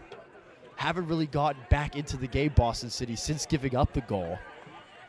They do have an opportunity here with the free kick. Make sure you get your tickets for Boston City FC's last regular season home game. Really just struggling to watch. The ball goes to the back post here. 6 p.m. kickoff. It's going to be a goal kick here for the Mariners. Really been struggling to watch Boston City not create chances despite all their dominating possession. They're trying to do little 1-2, trying to work their way down the center of the field. It hasn't worked so far. They need, like I mentioned in the first half, like I mentioned at halftime, to get more wide players, get more crosses in the box from wide positions, to take their mans on 1v1. They were doing it in the first half decently well to effect, get into the byline and cut it back to try and find Isaac Adai and Rafa De Souza and Rigoberto Jimenez and these guys coming in, these midfielders. Even Abner Alves. Pedro Silva coming in now. So Isaac Adai goes to counter here. Plays Rigoberto Jimenez through here, but he's going to be outbeaten to it by Garrett King. Ball's going to shift into the box. The Seacoast United player down. Still down. As Seacoast go on the attack here, but it's 1v3.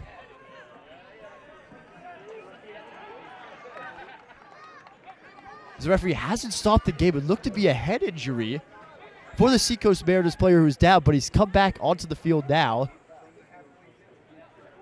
There's a center back, number 60, Garrett King, who was down.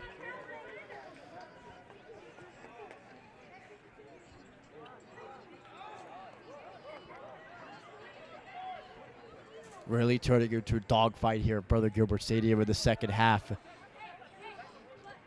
Both sides just feeling each other out as Seacoast United will look to make another substitute here.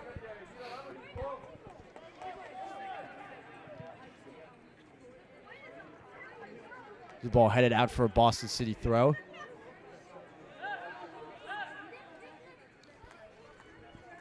going to be number 12, Noah Elliott, who's looking to check in here. We'll see who he's checking in for. As Gabriel D'Souza picks it up here. Found Leonardo Cavallo. Wonderful tackle there. He's won the throw. Lloyd Davies, wonderful challenge. This is going to be number 12, Noah Elliott for Seacoast here is going to make the substitution. Isn't going to be made now. Looked like they weren't going to make it now.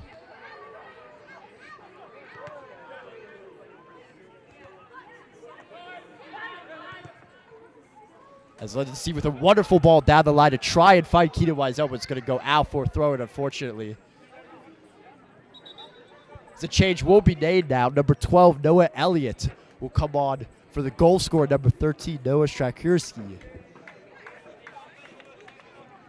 As he's worked really, really hard as well. Excuse me, it's not going to be for number 13. The fourth official simply gave the wrong number there. It's going to be. It looked like it was number 8. It was number 18 actually, Sebastian Linden Law, who came off for number 12, Noah Elliott. Not sure how fourth official didn't see that.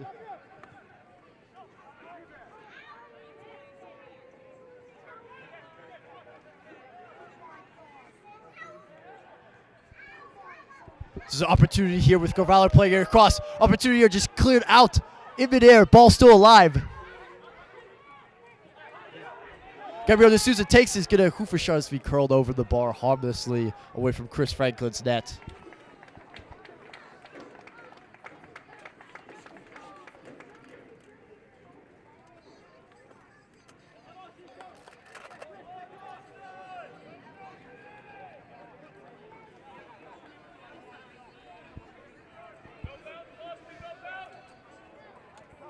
It's a strong English presence, it has to be said, on this Seacoast team. A lot of the players with English accents. They're hailing from English families or from England himself, coming over for college. Lloyd Davies is one of them, 21, who just cleared the ball. The head coach for Seacoast as well. Rafa D'Souza just electing to just flick that on. As Noah Elliott's away here, looking to take on Paulo Henrique. Potentially has it for speed here, but takes it back.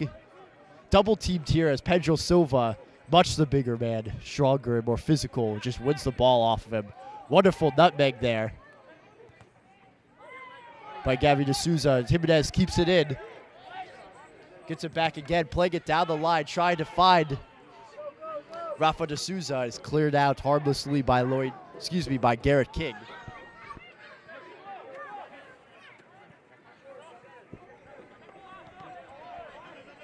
Gabriel D'Souza, we're started again. 75 minutes gone now. Starting to get a little late for Boston City. Like I said, it's a must-win game if they have any shot of making the playoffs.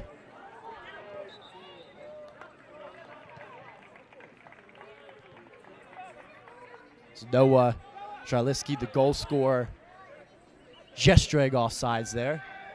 High line for Boston City, it does have to be said. Really living dangerously there, especially when Noah scored the goal on a similar play as well, where he was played through and just split the defenders and beat Jadson Lecce and Paulo Henrique for speed.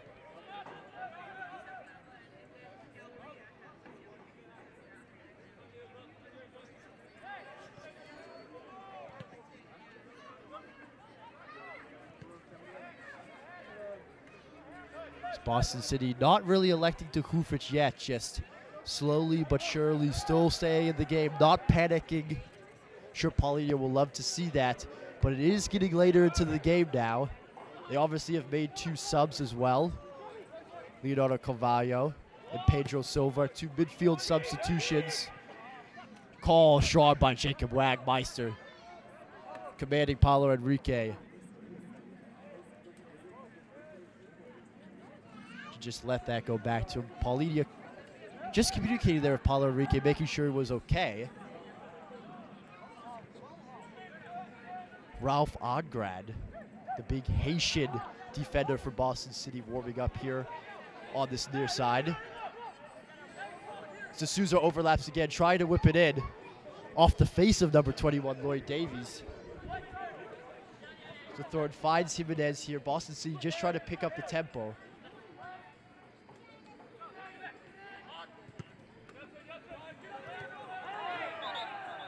It's going to be a foul here. For number 13, excuse me, Noah Charleski by Paolo Enrique. It's just a matter of who is going to be the man to step up here for Boston City. Who's going to be the man to score the winning goal or create the winning goal. They need leaders in this team. They really need to be able to someone to just grab this game by the scruff of the neck and really just take it to Seacoast. Like I mentioned, they do not have a lot of subs. They've only made 2 so far this game, same as Boston City. These guys have been chasing all game, especially in the back here. Between Yao Adao, Rafa De Souza, and now Carvalho coming on. Boston City as well, Pauline needs to think about bringing on another creative midfielder or forward as well to try and generate this goal. But so far, only Ralph Odgrad. The ball calmly coming back to Jacob Radmeister, who calmly plays it out to Marcelo Cunha, UMass Boston graduate. Only Ralph Ongrad warming up here for the Lions. Interesting to see why Paulina hasn't made a substitution, more attacking substitution, or changed formations. I'm sure he will as the game gets later on. But in the 78th minute, as Noah Elliott's in here, he takes the shot just by the near post on the volley. Wonderful opportunity for Noah Elliott. He let it come down. He made good connection with it. As Seacoast is going to make another substitution here. Another attacking substitution, it has to be said.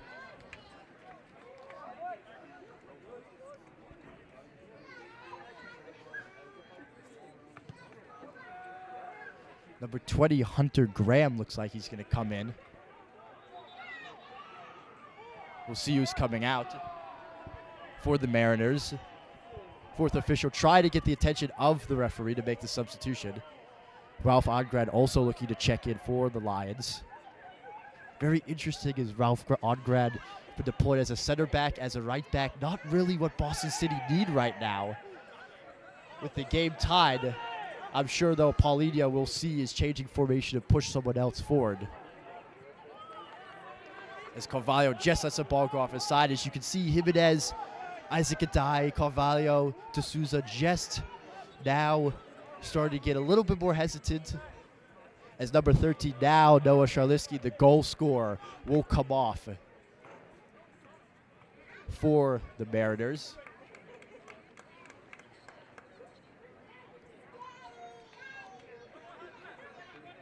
And Ralph Ongrad, the big Haitian defender for Boston City, will come on for number 17.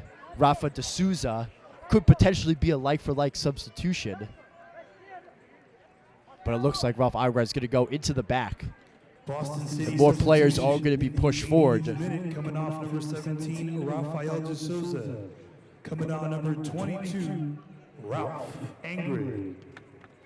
Seacoast Mariners substitution in the 80th minute as well. Coming off number 13, Noah Ostrowski.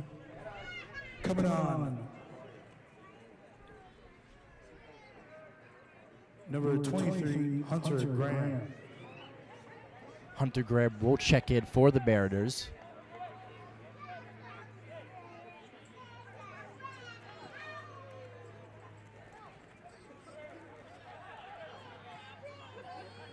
It's a cross into can't find Isaac Adai. Rigoberto Jimenez picks it up here on the far side, takes a shot. It's going to be a goal kick. Another chance goes begging for the Lions as Paulinho looks on in disgust. Ironside's crew motivated their team to just keep pushing on. It's late days here at Brother Gilbert Stadium.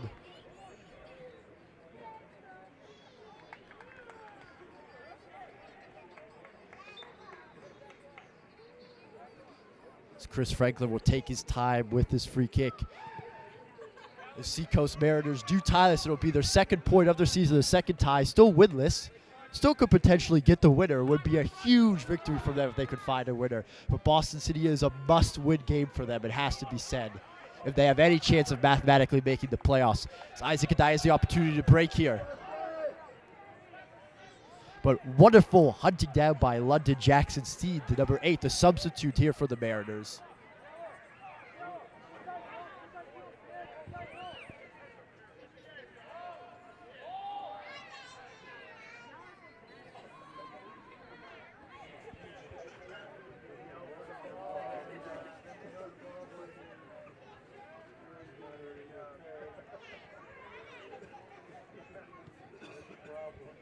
It's just a stray ball there that's picked up by Gabriel D'Souza trying to jig by his man.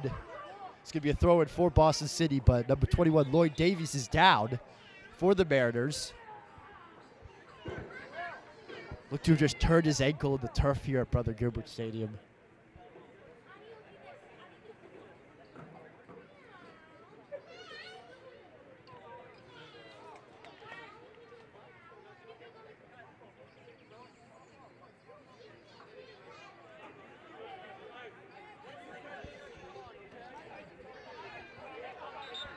As Lloyd Davies is just coming off here for a minute, Seacoast will play with 10 men. Lloyd Davies just looking to run this off.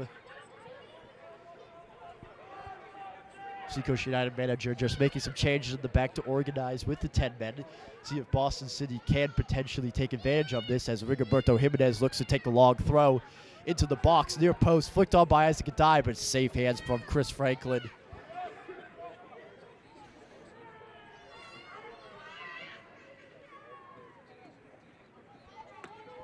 Lloyd Davis makes his way back onto the field, and the Mariners are back to full strength. Just desperate times for Boston City. Really haven't created anything in this past couple minutes, it has to be said. Really, it's do or die time now for Boston City in their season. Like you said, the Mariners, bottom of the table, nothing to really play for here besides for pride. But Paulinia really looking on in disgust here.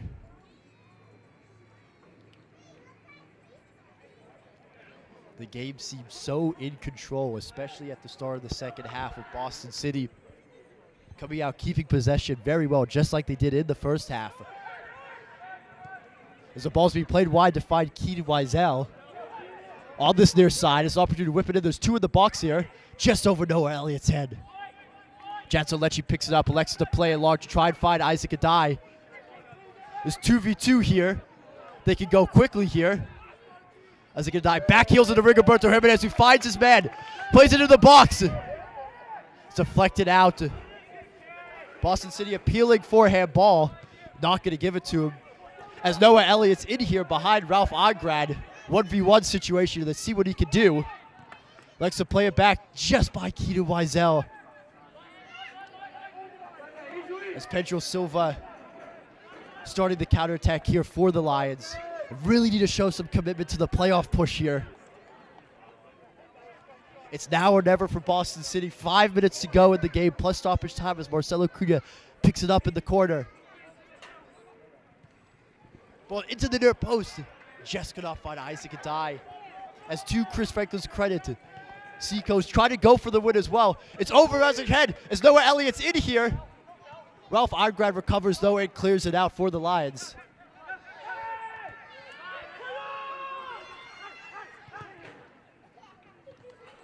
It's a strong tackle by Jansen Lecce. It's going to be a foul.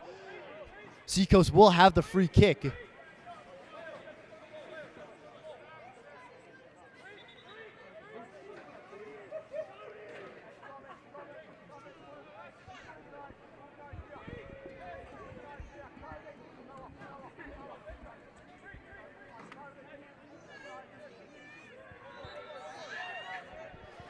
It's going to be Lloyd Davies, number 21, the center back. He's going to take the free kick with his left foot. See if he elects to shoot or whip it into the box. With the wet surface, the rain has stopped here. It's actually going to be London Davis Steed. Wonderful free kick and a wonderful save by Jacob Wagmeister. Wonderful cat-like reflexes. Just claw that out of the top corner. London Jackson Steed with a wonderful free kick with his right foot, curling, arrowing incredibly into the near top corner, as the free kick will be taken by Davies into the box. It's long and lofted.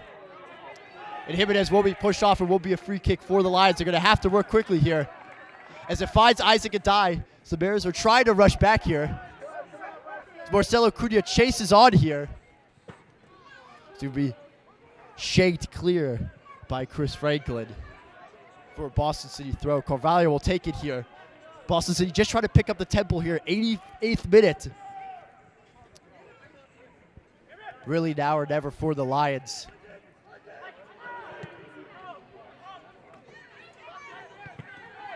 It's cleared out. It's going to be a throw it here for the Lions. Really need to whip a ball in the box. Jimenez does so, but there's nobody in the box besides Marcelo Cunha.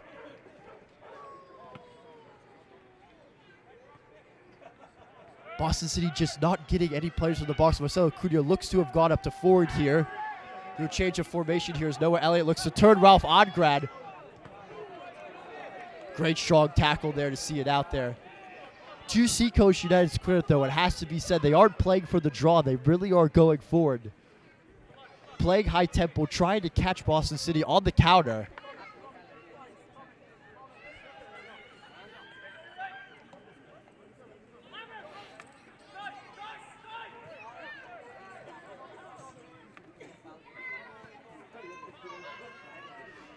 London Jackson sees, picks the ball up here, takes a shot. It's going to be curled over the bar. No troubles there for Jacob Wagmeister, but he sprints after the ball to try and get it back in play. Entering the 89th minute now for Boston City. We're hearing it looks like it's going to be 3 added minutes for the Lions. It is confirmed 3 added minutes to try and save their season here. As the ball's hoffed and long, headed out by the Mariners. Keaton Wiesel picks it up here. Noah Elliott gets it. Jadson Lecce heads it out.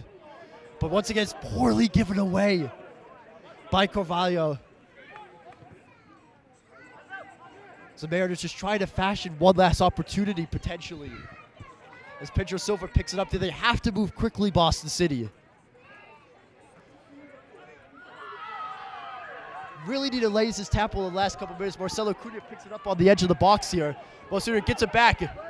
Trying to play 1-2s. Lets it back. Pedro Silva takes a shot. It's a wonderful block by Garrett King. Absolutely wonderful last-ditch defending from the Seacoast Mariners center back. And it's going to be a corner here for Boston City entering the 90th minute. We're in on to added time here. Will there be a last-minute winner?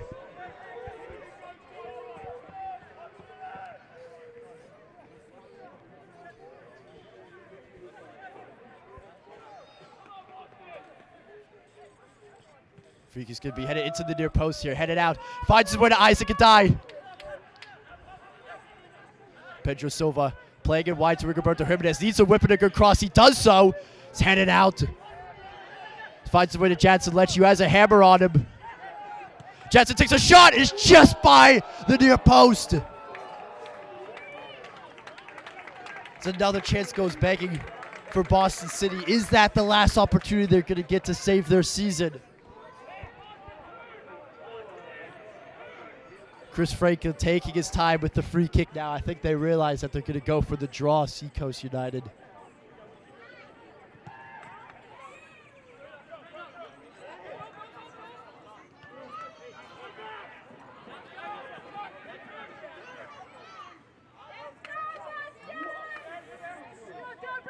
So ball's just going to have to throw it. Number 3, the substitute, Cody Elliott, kicks it away. No yellow card given. As London wins it comfortably in midfield. Carvalho doesn't go in for the ball there. He picks it up, though. It's going to be Isaac Adai trying to work his magic. It's going to be safely back to Chris Franklin, the goalkeeper. Referee takes a look at his watch. It's surely late now. Pedro Silva takes the throw. They've got to get the ball in the box. They've got to try and get something. Isaac Adai, Houston Long, headed clear. The second attempt still available. Third time of asking Jadson Lecce, who's the ball, but on the ground. Seacoast just looking to try and clear their lines, and they do so here. Referee looks at his watch again here. Really late times for Boston City here. Doesn't look like they're going to get that winning goal. Last chance, it has to be here. As Isaac Adai picks it up here. Can he make something happen? Can he make some magic happen? It's cut out. Unfortunately, time looks like it's going to run out here. Noah Elliott accidentally hits it out here. D'Souza will pick it up here. Maybe one less potential attack. The referee has the whistle in his mouth. He's going to blow it any second. Ralph Argrad looks to play it long. Finds Pedro Silva in midfield. They've got to get more players forward, Boston City. Last chance to save their city, just hoof it long. Isaac Adai picks up, referee looks at his watch, and that is the final whistle. Boston City try 1-1 here with the Seacoast United Mariners. A really disappointing draw here tonight, it has to be said. With the last place Seacoast United Mariners. Seacoast picks up their second point of their season. Still winless on the year, but it's curtains for Boston City's playoff chances here, unfortunately, tonight at Brother Gilbert Stadium. With 6 points on the season, they do not have enough points to qualify for the playoffs this year and make the top 4 in the Northeastern Conference. I'll be back with the post-game show shortly. Wake up in the morning feeling like P. Diddy. Grab my glasses, I'm out the door. I'm gonna hit this city. Before I leave, brush my teeth with a bottle of Jack. 'Cause when I leave for the night, I ain't coming back. I'm talking pedicure on our toes, toes. Trying on all our clothes, clothes. Boys blowing up our phones, phones. Drop top and playing our favorite CDs. Pulling up to the parties. Trying to get a little bit tipsy. Don't stop, make it pop. DJ blowing speakers up tonight. I'ma fight till we see the sunlight. Tick tock on the clock, but the party don't stop now. Make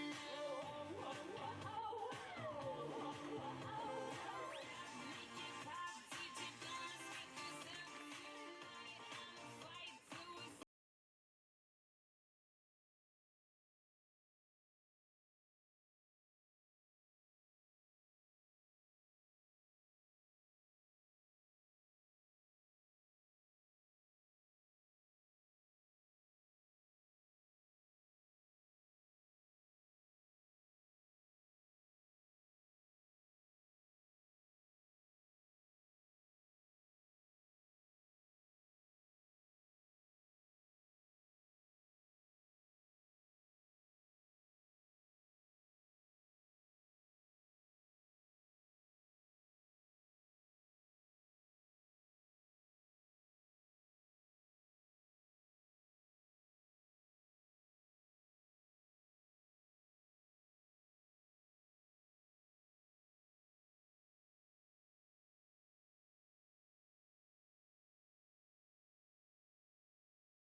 Against those big Seacoast defenders as well.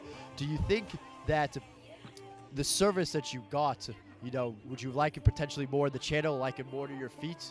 I like it more to my feet, but like it was wet today. But ball in the air was a little bit better today. But everything was a little hard because it was wet today. Absolutely. We have another player with us as well, Marcelo Cunha, number 21, center back as well, UMass Boston legend. Marcelo, it was a difficult game, has to be said as well. But you guys look so comfortable in possession, especially playing out from the back. That's something that we haven't really seen so far from you guys this year. Was it necessarily that you guys were just more compact, more better, more organized coming out of the back in terms of keeping possession? Or was it just more the fact of that you're playing the bottom team at Seacoast United? I think it has to do with the fact that we're also the bottom team. So we played with no pressure today, nothing to lose. So we played relaxed, and we had fun out there, and it showed. We kept possession, played out of the back easy. Their shape was a little bit off, but, I mean, we played free and loose, so that helped out a lot. Definitely. Rafa, another question for you quickly before you got to go. the amount of chances that you guys had. I know it's going to be so frustrating for you, Marcelo, as well, the fact that you have so much possession, especially in a lot of these games, especially tonight, but you can't take advantage of it in terms of just not only creating chances, but getting those chances on target. Just talk us through how is it difficult as the game's going on when you see time ticking off more and more on the clock that, you can't lose patience. You've got to just keep calm. For any youth soccer player out there watching tonight, not to get frustrated like that. You just got to keep focused and mentally be ready for it and just work hard and you'll get your chance and keep getting chances until you finish one, and that's it. You finish. Thank you, Rafa. I appreciate your time. Absolutely. Marcelo, one more question for you before you get to go as well. Similar to the question I just asked Rafa as well. You guys did very well. They've held them to very minimal chances, it has to be said, besides for the goal that they did score as well. Talk us through the goal from what you saw as well, what potentially broke down there on the goal. I think we get caught in possession a lot, and we get comfortable. We kind of lose our shape a little bit, and they had some fast guys up top, so they caught us off guard a little bit. And I mean, it happens, and you can't just have possession the whole game. You got to be objective, and you can see today that we couldn't finish, and so the final third pass was lacking there, and that's what killed us today. Do you think as well that obviously the potential of not only just the lack of chances that are created, like you mentioned, but lack of players in the box? I mean, I noticed watching as well where you were pushed up to front there chasing guys, working really hard to chase down goalkeeper as well. But the fact that when, Rigoberto Jimenez got crosses in the box, so Isaac Dye needs to be more wide play instead of just trying to play straight down the center of the field so you can get better service in with either your left foot, Jadson's left foot, and whatnot. Yeah, of course. I mean, when we put balls in the box, we expect guys to be there, and like you said today, there was only one or two guys there. We need more numbers up. I think that comes with the defense pushing up and the midfielders pushing up. But we possess very deep in our own half, and that killed us. All right. Thank you for your time, Marcelo. Appreciate it. That was Marcelo Cunha, the UMass Boston legend here, coming live to you from Brother Gilbert Stadium here on the post-game show. You can see the disappointment on their faces. Really, the 1-1 result was not what they wanted whatsoever.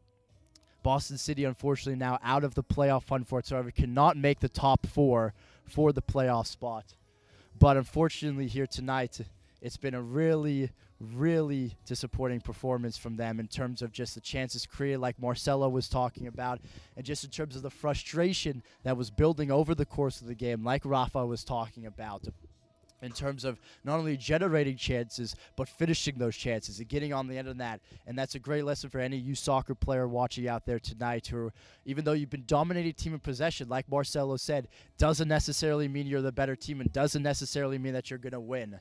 And unfortunately, that was the case tonight for Boston City. Not a lot of chances generated the second half as well. Seacoast started to grow more into the game, especially as those substitutions came off the bench as well. Some wonderful saves, it has to be said, by Jacob Wagmeister that could have potentially have lost the game for Boston City and handed Seacoast their first win of the season. Seacoast United will still stay bottom with only 2 points.